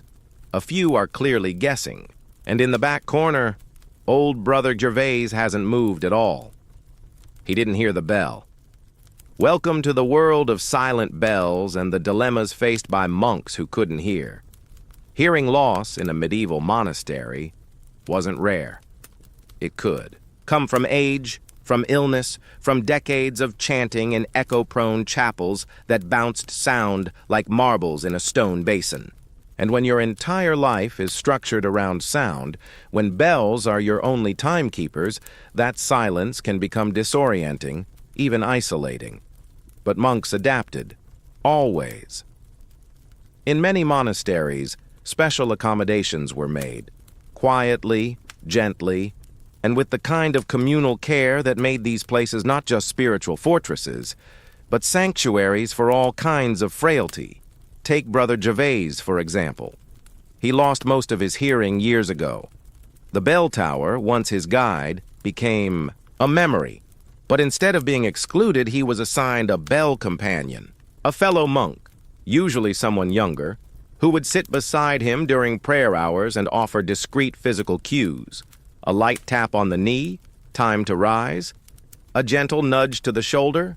We're shifting to the next psalm. 3 fingers on. The wrist. We're starting Compline, brace yourself, it's a long one tonight. These physical signals became their own language. Not dramatic, this was still a monastery after all, but subtle, almost invisible to an outside eye. And remarkably effective. Over time, pairs developed shorthand. One pair might use knee taps, another subtle tilts of the prayer book. Still another timed exhalations or simple glances. Historians still argue about the extent to which monastic communities supported their deaf or hard-of-hearing members. Some argue they were marginalized, limited to less demanding duties like gardening or baking, but increasing evidence suggests a more nuanced picture. In many monasteries, particularly Benedictine and Cistercian houses, monks with hearing loss continued to participate fully in the daily round of prayer and work, just with modifications. One adaptation was visual signaling. Instead of relying solely on sound, a designated monk might light an extra candle before each hour of prayer. The lighting of that candle became a kind of silent bell, a cue to those who couldn't hear that it was time to move. In more elaborate monasteries, small flags were used. Picture this: a short, colored pennant raised in the cloister garden or waved discreetly from the bell tower. Red for lauds, blue for vespers, green for dinner, possibly the most eagerly awaited flag of all. Even the layout of monastic buildings was designed to help. Doors between cells were often left ajar during nighttime hours, allowing flickers of candlelight and shadows to pass through. If Brother Gervais saw a flicker cross his floor, he knew the next hour had begun. And then there were the monastic sign languages. Because monks were already bound by vows of silence during parts of the day, especially during meals, they developed intricate gestural systems to communicate essentials without speaking. Over time, these systems evolved into what some scholars now call monastic sign languages. They weren't universal, each monastery had its own dialect, but many shared common signs. A hand across the chest for peace, a two-finger tap on the lips for quiet, a circle traced in the air for God, a twist of the wrist for meal, often followed by an exaggerated mime of chewing, just to be sure. And for monks like Gervais, these signs weren't just practical, they were liberating. Suddenly they had access to a whole vocabulary of devotion. They could speak without sound. They could participate in the rhythm of the community even when the bell was silent. One 14th century manuscript from a Carthusian monastery includes over 300 such signs, complete with illustrations. A small drawing shows two monks exchanging signs during Vespers. The caption reads, "Though we are mute, our hands pray aloud." But not all signs were sacred. There were also, shall we say, informal signs. Shrugs, eye rolls, the occasional passive-aggressive book thump, and the universally understood raised eyebrow of disbelief, usually deployed when the precentor decided to chant all the verses of Psalm 118. Again. Despite these quirks, the system worked. Deaf monks, hard-of-hearing monks, even temporarily, ill monks could all remain fully integrated in monastic life. You glance again at Brother Gervais now. He hasn't moved, but the monk beside him gently touches his arm. Gervais nods. They rise together. They chant. Off by a half-beat, perhaps, but beautifully in step with the spirit of the moment. The bell never rang. Not that you could hear, but it didn't matter. The rhythm was kept. The hour observed. Because in a monastery, time is more than a sound. It's a shared breath, a candle's flicker, a brother's nudge. It lives in silence as surely as it does in song. And tonight, in that silence, you find your place again. You're in the chapel again. Of course you are. It's where you always end up, sooner or later. The candles flicker gently against stone walls, casting long shadows of carved saints and crucifixes. The scent in the air is familiar, comforting. It curls into your nose like memory itself. It smells like Vespers. Wait, what? That's right. Tonight, we're talking about the strangest and most soothing of monastic timekeepers. Smell. Yes. In a world where clocks weren't reliable, bells didn't always carry, and candles sometimes sputtered out in a draft, monks occasionally turned to the most primal of cues, their noses. Because when your life is measured by ritual, and every hour has its own mood, scent becomes part of the rhythm, and the most fragrant of all? Evening prayer. Vespers. Vespers is not just another service, it's a sigh, the day's exhale, the hour when sunlight fades, work ceases, and monks return to the chapel to close the day in quiet praise. It's slower, softer, lit by fewer candles, marked by the gentle swish of robes and the low murmur of psalms. And crucially, it smells different. Why? Because Vespers is when the incense returns. The use of incense in monastic life goes back centuries. It was sacred, symbolic, and yes, time-based. Not every prayer service warranted it, but Vespers, always. Compline, often. And when you smelled that sweet, smoky drift of frankincense or myrrh or, in some places, local herbs like rosemary and lavender, it meant the day was winding down. Monks began to associate these scents not just with the service, but with the hour itself. The smell became a signal. One novice monk reportedly said he could tell the time within 15 minutes just by standing in the chapel doorway and inhaling. "The Lord speaks in fragrance," he wrote in a marginal note, right next to a recipe for almond custard. Monks contain multitudes, but incense wasn't the only scent to guide them. In colder monasteries, vespers coincided with the lighting of the large hearth in the refectory. The smell of burning wood, pine pitch, and the faint crackle of smoke in the corridors told your body what the bell sometimes couldn't. The day was ending. In some abbeys, monks burned bundles of dried herbs at specific times, not for show, but to cleanse the air and mark transitions. Sage at Compline, thyme after meals, lavender during illness. The timing wasn't arbitrary. These scents lingered. They formed an olfactory calendar that settled into the stone itself, and because monastic life was so repetitive, so rhythmically faithful, these scent cues became deeply ingrained. You didn't just hear time, you smelled it. Historians still debate whether scent-based timekeeping was intentional or simply a natural result of routine, but several surviving documents suggest deliberate use. One 13th century manual for novice. Instruction includes a note, "Should the bell fail, follow the nose." Vespers smells of spice. Matins of wax. Another advises young monks to memorize the smoke of psalms, whatever that might mean. Poetic, if nothing else. It didn't hurt that monasteries were some of the cleanest places in medieval Europe. Bathing was encouraged, within reason, and aromatic herbs were grown in the cloister gardens not only for medicine, but for ritual. The apothecary often doubled as the incense blender. You wander now through one such garden. The sun is barely clinging to the horizon. The lavender brushes your robe. Rosemary's piney bite catches on the breeze. A faint sweetness lingers near the chapel window.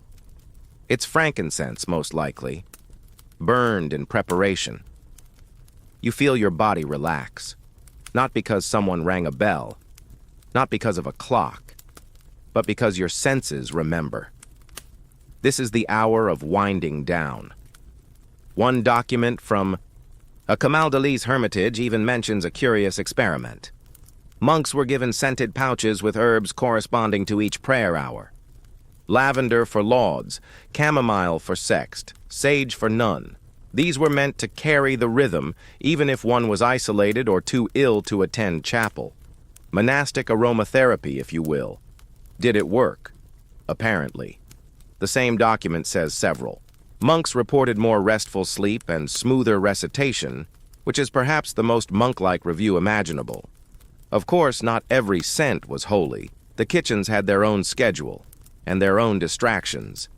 The smell of stew wafting up before vespers sometimes caused premature excitement. One irritable prior banned onion-based broths until after Compline because the smell made the brothers rush their psalms. Then there were less pleasant cues. Damp, stone, unwashed robes, a candle gone out. These too became time markers, if not always welcome ones. You knew, for example, that if the wax in the chapel smelled faintly scorched, someone had relit the candles too late, and you were starting matins behind schedule. Again. But the overall palette of monastic life leaned toward the earthy, the herbal, the warm. And monks used it, intentionally or not, to anchor their days. Tonight, as the chapel fills with incense, you feel your shoulders drop. The chant begins. You don't check your candle or glance at the sky.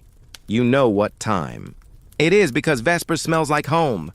Tonight, the monastery is quieter than usual, not just hushed in that reverent candlelit way, but silent. So silent, in fact, that you can hear your own heartbeat echo softly in your ears. The fog hasn't lifted. The air is damp and heavy. The bell, if it rang, didn't carry. You shuffle into the chapel on instinct, unsure if you're early or late. No one speaks. The psalms begin, low and slow, the chant meandering like a sleepy stream. You try to follow, but a few verses in, you notice something. The brother next to you is off. One line ahead. No, 2 lines behind. His lips are moving, but the rhythm is gone. You glance across the choir stalls and realize it's not just him. It's several monks. Their mouths move, but not in sync. Their bodies rise, sit, and kneel at slightly different times. A few are clearly guessing. And in the back corner, old Brother Gervais hasn't moved at all. He didn't hear the bell. Welcome to the world of silent bells and the dilemmas faced by monks who couldn't hear. Hearing loss in a medieval monastery wasn't rare. It could come from age, from illness, from decades of chanting in echo-prone chapels that bounced sound like marbles in a stone basin. And when your entire life is structured around sound, when bells are your only timekeepers, that silence can become disorienting, even isolating. But monks adapted, always. In many monasteries, special accommodations were made, quietly, gently, and with the kind of communal care that made these places not just spiritual fortresses, but sanctuaries for all kinds of frailty. Take Brother Gervais, for example. He lost most of his hearing years ago. The bell tower, once his guide, became a memory. But instead of being excluded, he was assigned a bell companion, a fellow monk, usually someone younger, who would sit beside him during prayer hours and offer discreet physical cues. A light tap on the knee, time to rise. A gentle nudge to the shoulder, we're shifting to the next psalm. 3 fingers on. The wrist, we're starting comp line, brace yourself, it's a long one tonight. These physical signals became their own language. Not dramatic, this was still a monastery after all, but subtle, almost invisible to an outside eye. And remarkably effective. Over time, pairs developed shorthand. One pair might use knee taps, another subtle tilts of the prayer book, still another timed exhalations or simple glances. Historians still argue about the extent to which monastic communities supported their deaf or hard-of-hearing members. Some argue they were marginalized, limited to less demanding duties like gardening or baking. But increasing evidence suggests a more nuanced picture. In many monasteries, particularly Benedictine and Cistercian houses, monks with hearing loss continued to participate fully in the daily round of prayer and work, just with modifications. One adaptation was visual signaling. Instead of relying solely on sound, a designated monk might light an extra candle before each hour of prayer. The lighting of that candle became a kind of silent bell, a cue to those who couldn't hear that it was time to move. In more elaborate monasteries, small flags were used. Picture this, a short colored pennant raised in the cloister garden or waved discreetly from the bell tower. Red for lauds, blue for vespers, green for dinner. Possibly the most eagerly awaited flag of all. Even the layout of monastic buildings was designed to help. Doors between cells were often left ajar during nighttime hours, allowing flickers of candlelight and shadows to pass through. If Brother Gervais saw a flicker cross his floor, he knew the next hour had begun. And then there were the monastic sign languages, because monks were already bound by vows of silence during parts of the day, especially during meals. They developed intricate gestural systems to communicate essentials without speaking. Over time, these systems evolved into what some scholars now call monastic sign languages. They weren't universal. Each monastery had its own dialect, but many shared common signs. A hand across the chest for peace, a 2-finger tap on the lips for quiet, a circle traced in the air for God, a twist of the wrist for meal, often followed by an exaggerated mime of chewing, just to be sure. And for monks like Gervais, These signs weren't just practical, they were liberating. Suddenly, they had access to a whole vocabulary of devotion. They could speak without sound. They could participate in the rhythm of the community even when the bell was silent.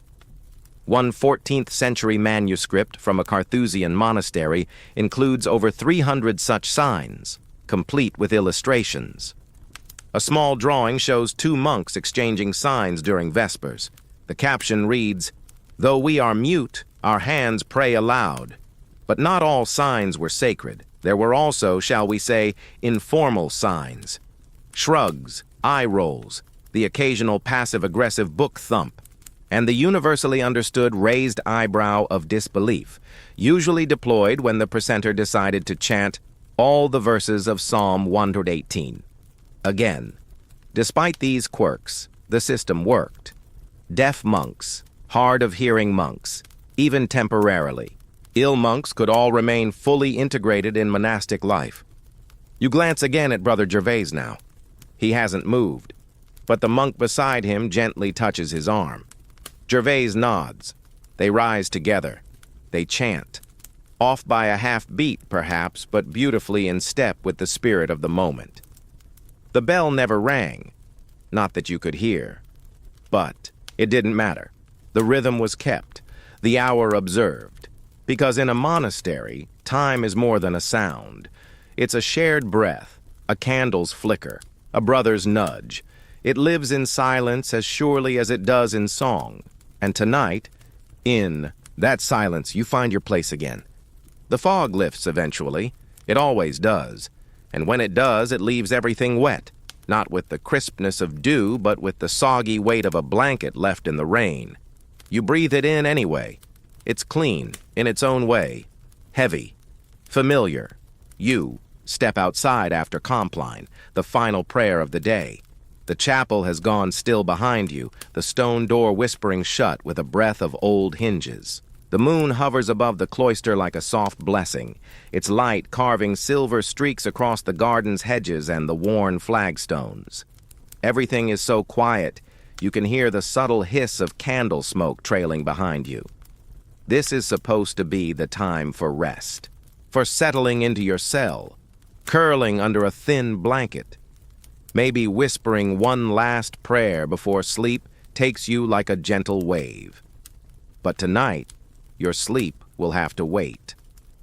Because tonight, you are the nocturnarius, the night monk, the one who stays awake while the others dream. It's not a glamorous assignment. It never is. Most monks pray for the schedule to assign someone else. But the duty rotates, and whether it's your age, your insomnia, or the prior's fondness for poetic irony, tonight, it's your name on the slate. Your first task is simple. Check the lucerna. The lucerna is the sacred flame, a large oil lamp that hangs in the center of the chapter house. It never goes out, or rather, it mustn't go out. It symbolizes divine presence, the unbroken watch of God over this cloistered world. You step into the room, and the air changes immediately. Warmer, oily, smelling faintly of soot, metal, and sanctity. The lamp itself sways slightly overhead, stirred by the same invisible breeze that moved the incense earlier. The wick is low, the flame thin. You retrieve the oil flask from the cupboard, pour with care, and trim the wick with your pocket knife. You whisper, without even realizing it, "Light of Christ," never fading. There's no one to hear it, but the words feel right. Once the flame is steady again, you move on. The duties of the night monk vary from place to place. In some abbeys, you're expected to remain fully awake, making rounds like a sentry in sandals. In others, you're allowed short naps, controlled naps, no more than an hour at a time, broken by bells or water clocks.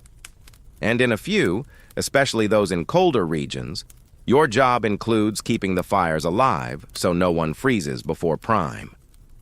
Tonight, you're following the classic loop: lucerna, water clock, dormitory, chapel. The water clock is a simple thing. A ceramic bowl with a small hole at the bottom floating inside a larger basin. As the water seeps out, the bowl slowly sinks. On its rim, tiny markings to show time's quiet passing. You check it now. The bowl has descended halfway between the two carved notches. That means you've got an hour and 15 minutes before. The next bell should ring. Maybe more, maybe less. It depends on humidity, on temperature, on whether Brother Aelred leaned on the table again and tilted the whole apparatus. Still, it gives you something to hold on to. Next, the dormitory. Here. You walk slow, barefoot. You don't need light. The moonlight through the high windows is enough. You pass each door, pausing briefly, listening. No cries, no coughs, just soft breathing and the occasional snore that sounds suspiciously like a cow in distress. You allow yourself a tiny smirk, then press on. Why inspect the dorms? Partly to ensure all is well, but also to prevent disaster, fires, illness, death. It sounds grim, but monasteries in winter were not gentle places. One monk, Brother Severinus, once died of cold because his candle blew out and he didn't want a break. Silence to ask for help. That won't happen on your watch. At the end of the hall, you stop at the infirmary. A single candle burns here, low and shy. Brother Alwyn sleeps inside, bundled tight in wool, recovering from a fever. You check his water jug. Still half full. Good. You replace his towel with a fresh one and adjust the small brick wrapped in cloth at his feet, warmed earlier in the kitchen hearth. He stirs briefly and opens one eye. Is it prime? He croaks. Not yet, you whisper. Still night. He nods and closes his eyes again. Back into the hall. Now to the chapel one more time. The air has cooled noticeably. A draft comes through the south window. You stop by the altar, relight a candle that's almost given up, and whisper another psalm, just one, for the peace of the house, for the steadiness of your own heart. In some monasteries, night monks are permitted to read sacred texts during their vigil. In others, they're forbidden, lest they fall asleep mid-verse and drool on the margin of Isaiah. Yours allows it, so you retrieve a slim psalter and settle on a bench near the back of the chapel. The words are familiar, almost memorized, but you read them anyway, slowly, gently, like stepping through a garden you already know, but in moonlight when everything is just slightly changed. Historians still argue whether this role, nocturnarius, was strictly functional or deeply spiritual. Was it simply practical? Someone to make sure the house didn't burn down? Or was it a sacred echo of ancient vigil keepers, the ones who watched through the night for signs of God? You like to think it's both. Tonight, as you finish, you're round and return to your seat by the lucerna. You realize you haven't yawned once. Strange. You're tired, yes, but it's the kind of tired that hums gently in your bones. Not the crashing, desperate fatigue of matins, but something quieter. Like the body acknowledging that it's being used for something important, something quietly holy. You settle your robe around your knees. Feel the stone bench beneath you, and close your eyes. Not to sleep, just to rest them, just for a moment. Time drips quietly in the bowl behind you. The flame burns steady above, and your heart, for now, keeps perfect time. Your moment of stillness ends, not with a jolt, not with a bell, but with something softer, a shift in the air, a bird call, faint and uncommitted, like a single violin string being tested. You open your eyes before you realize you've done. The flame above your head still burns in the lucerna. The water clock, now half-dripped, gives its patient glacial report, another hour gone. Beneath the stillness, something has changed. It's the hour before dawn, and in monastic life, this is not just any hour. This is hora grisea, the gray hour, a time not listed on any canonical chart, not counted among the 8 offices, but every monk knows it. Every night monk, especially. This is the time when night thins out like watered ink, and morning has not yet declared itself, the time between worlds. You stand up slowly, careful not to knock the oil jug beside you. Your knees creak, but they're used to it by now. So is your back, your ankles, and that one shoulder that's never been quite the same since you fell asleep during vigils and toppled off a wooden bench in front of the abbot. But that's another story. You step back into the chapel. The candles are lower now. Their wicks curl like tired question marks. You leave them be. This hour deserves its shadows. You walk the central aisle, passing the choir stalls. Empty now, but not silent.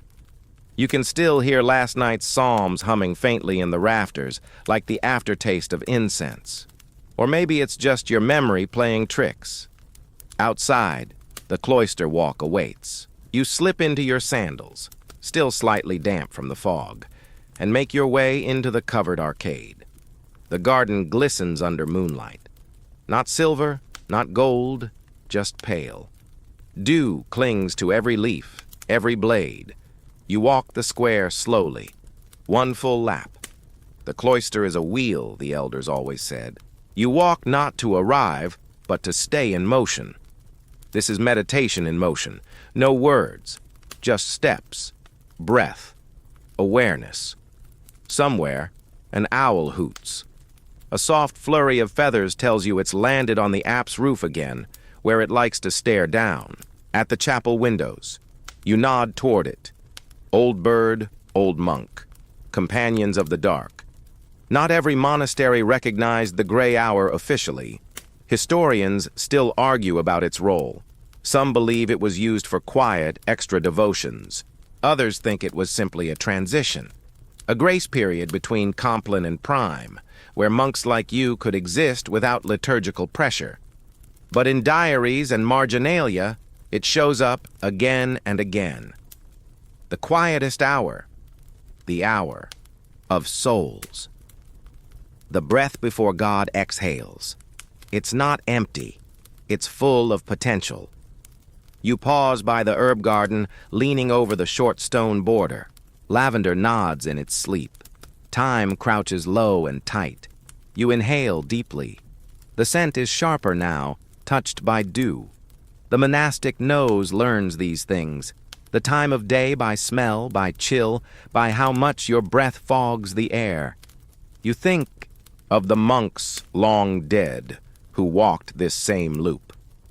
You don't know their names, but they knew this moment, this quiet, this tension, just before the world breathes in. You continue your walk. The paving stones beneath your feet are uneven, worn, by generations of footsteps. You stumble once, not enough to fall, but enough to wake yourself fully. You smile, no witnesses, no need for penance. Back inside the chapel, you prepare the space, straighten the altar cloth, adjust the candlesticks, check the lectionary's bookmark. Yes, Psalm 108 this morning. A long one. You stifle a sigh. Your brothers will love that. Then you check the lucerna once more, still burning, still faithful. You return to the cloister and glance up. The eastern sky is no longer black. It isn't blue either. Not quite. It's the color of old parchment, of a robe washed too many times. The kind of color you can't describe until you've seen it. You realize you're not alone anymore. From the dormitory, soft sounds, sandals against stone, a cough, a whispered greeting. The monastery begins to wake. You head for the bell tower. You don't need to check the water clock. You've walked this hour enough to know it's time. You find the rope and wrap it around your wrist like you always do. The rope smells faintly of ash and sweat and beeswax. You give it a test pull. It resists, then yields. You tug. Once, twice, 3 times. The bell rings, not loudly.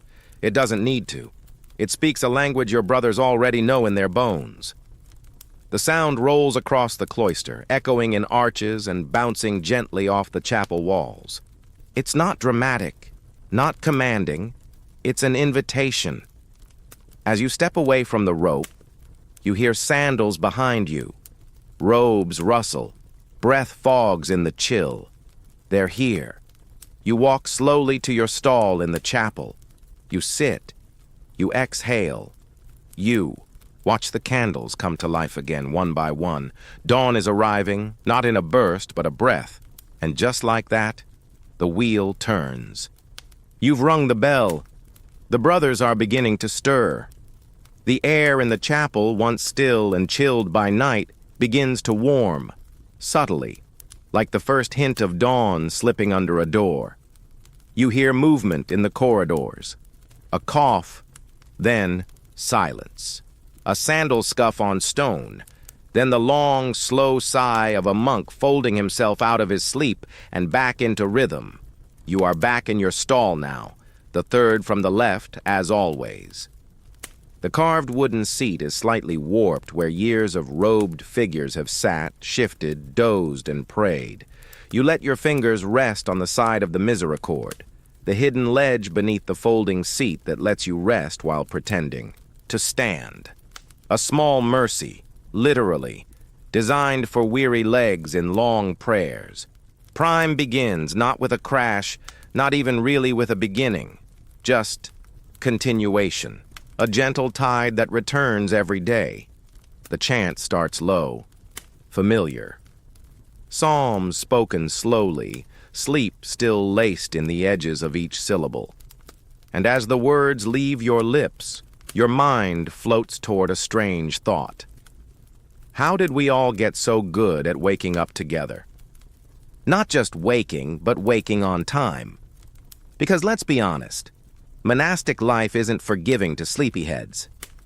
When you live by the rule of St. Benedict, time is not just a background hum. It's the architecture of your entire existence. 7 or 8 prayer services a day. Meals at precise hours.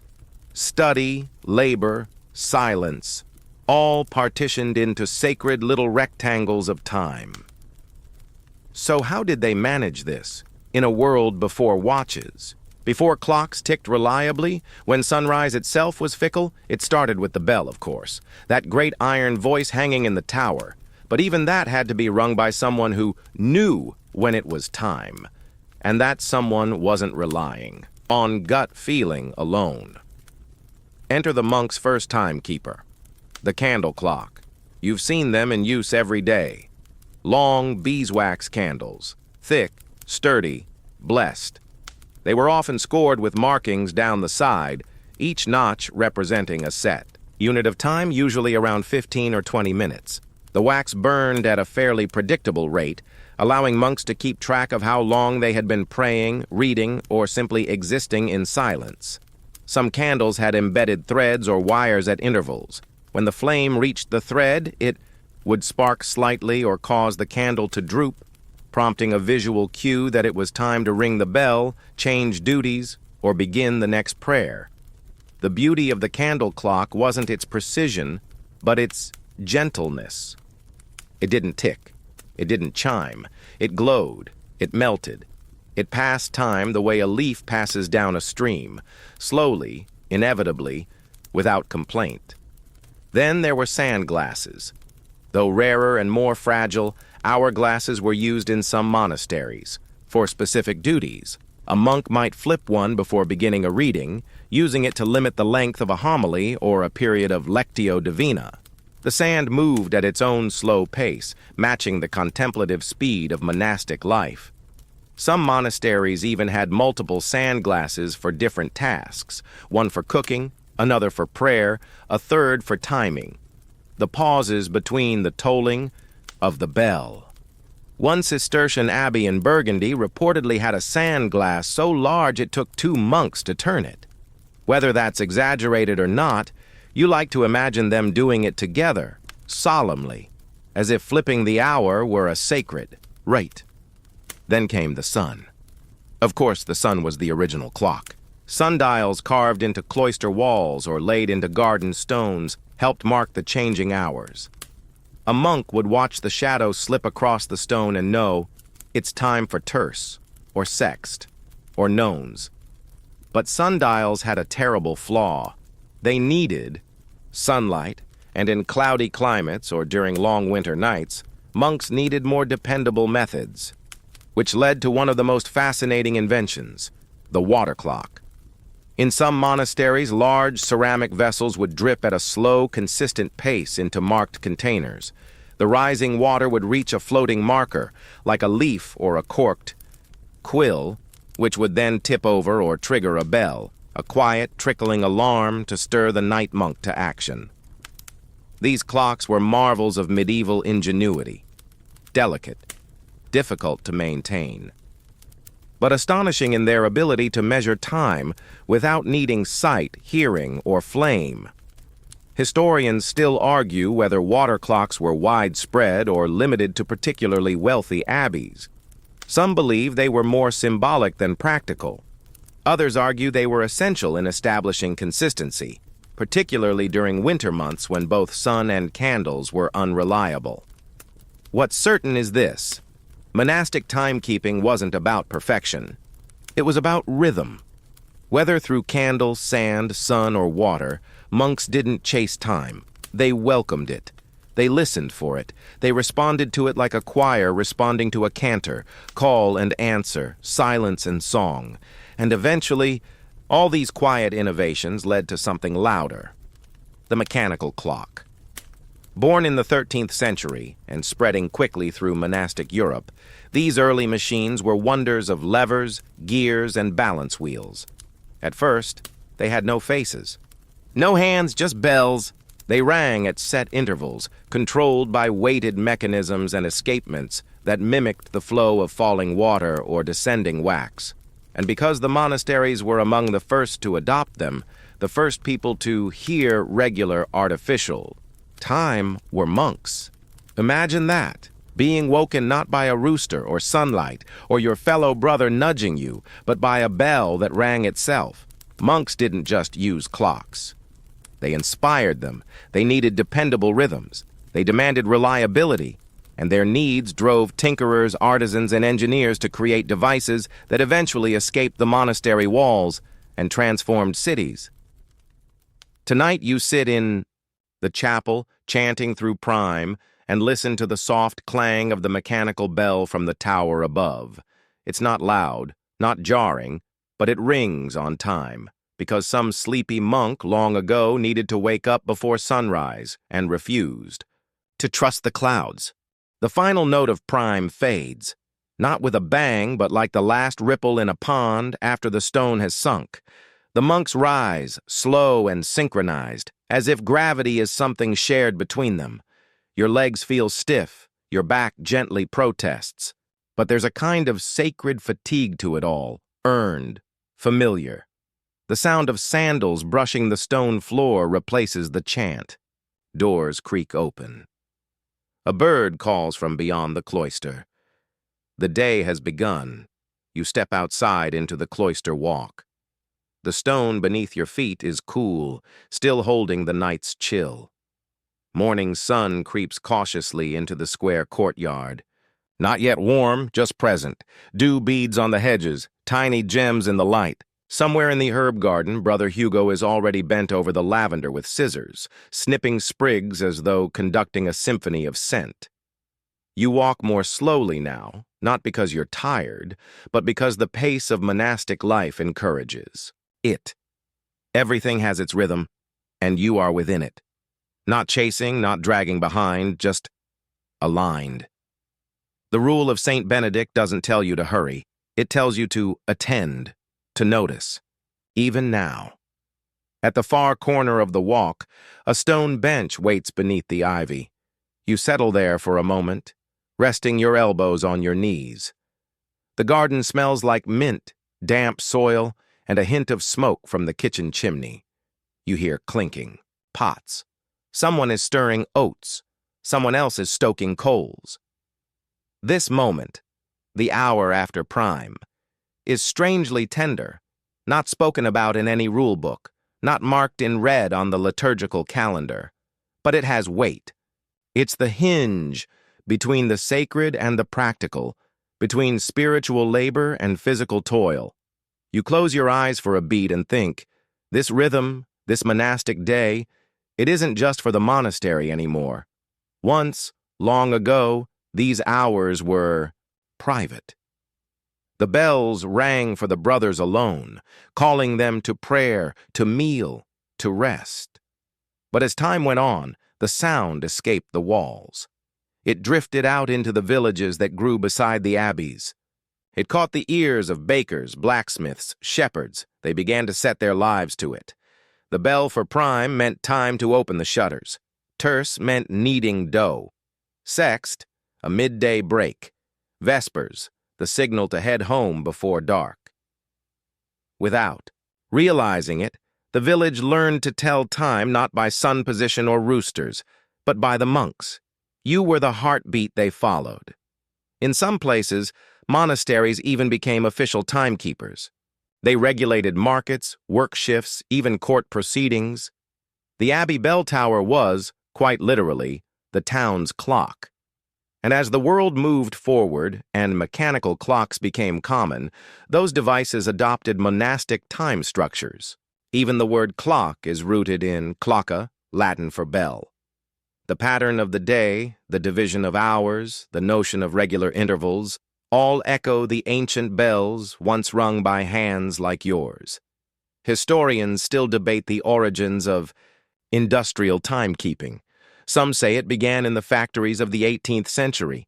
Others trace it back further, to monasteries, to candle clocks, to water clocks dripping in the night. But it doesn't really matter, does it? Because right here, right now, you understand something they can't chart in textbooks. Time is not a thing to be conquered or caged. It's a thing to be heard, felt, lived in.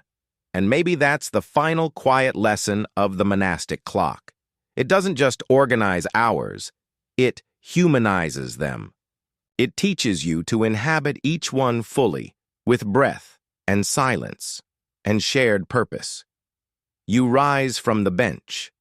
The sun touches your face now, gently. It brings no fanfare, no trumpet, just warmth. A promise of another cycle beginning. You step back into the walkway. Brother Theophilus is sweeping the cloister. A novice is trying to carry too many hymnals. Someone's robe snags on a doorway.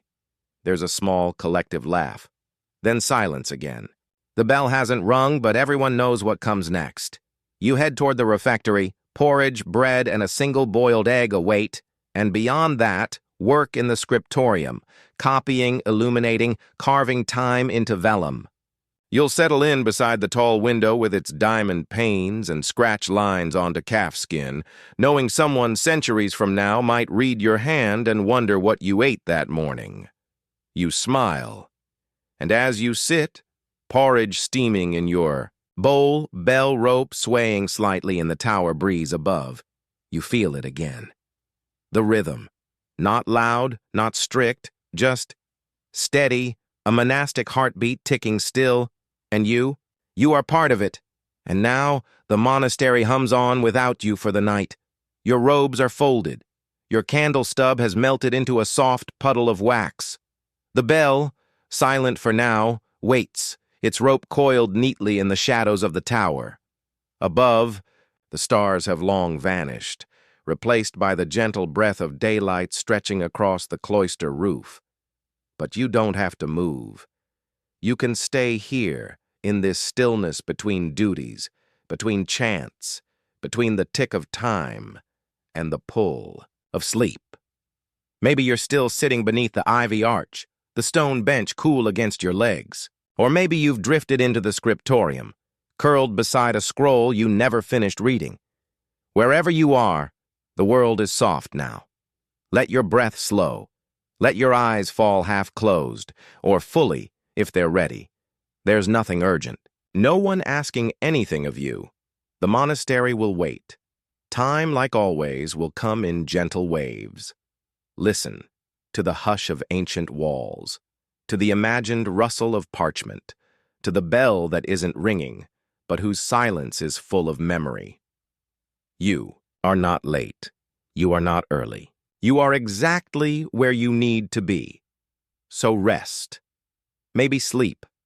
Or simply float a little longer in the warmth of the thought that someone, somewhere, centuries ago also sat in wool robes, also counted the drip of a water clock, and also breathed deep into a moment just like this one. That's the gift of history, after all. It doesn't just teach. It tucks you in. So, close your eyes, if they haven't closed already, and let the candle go out.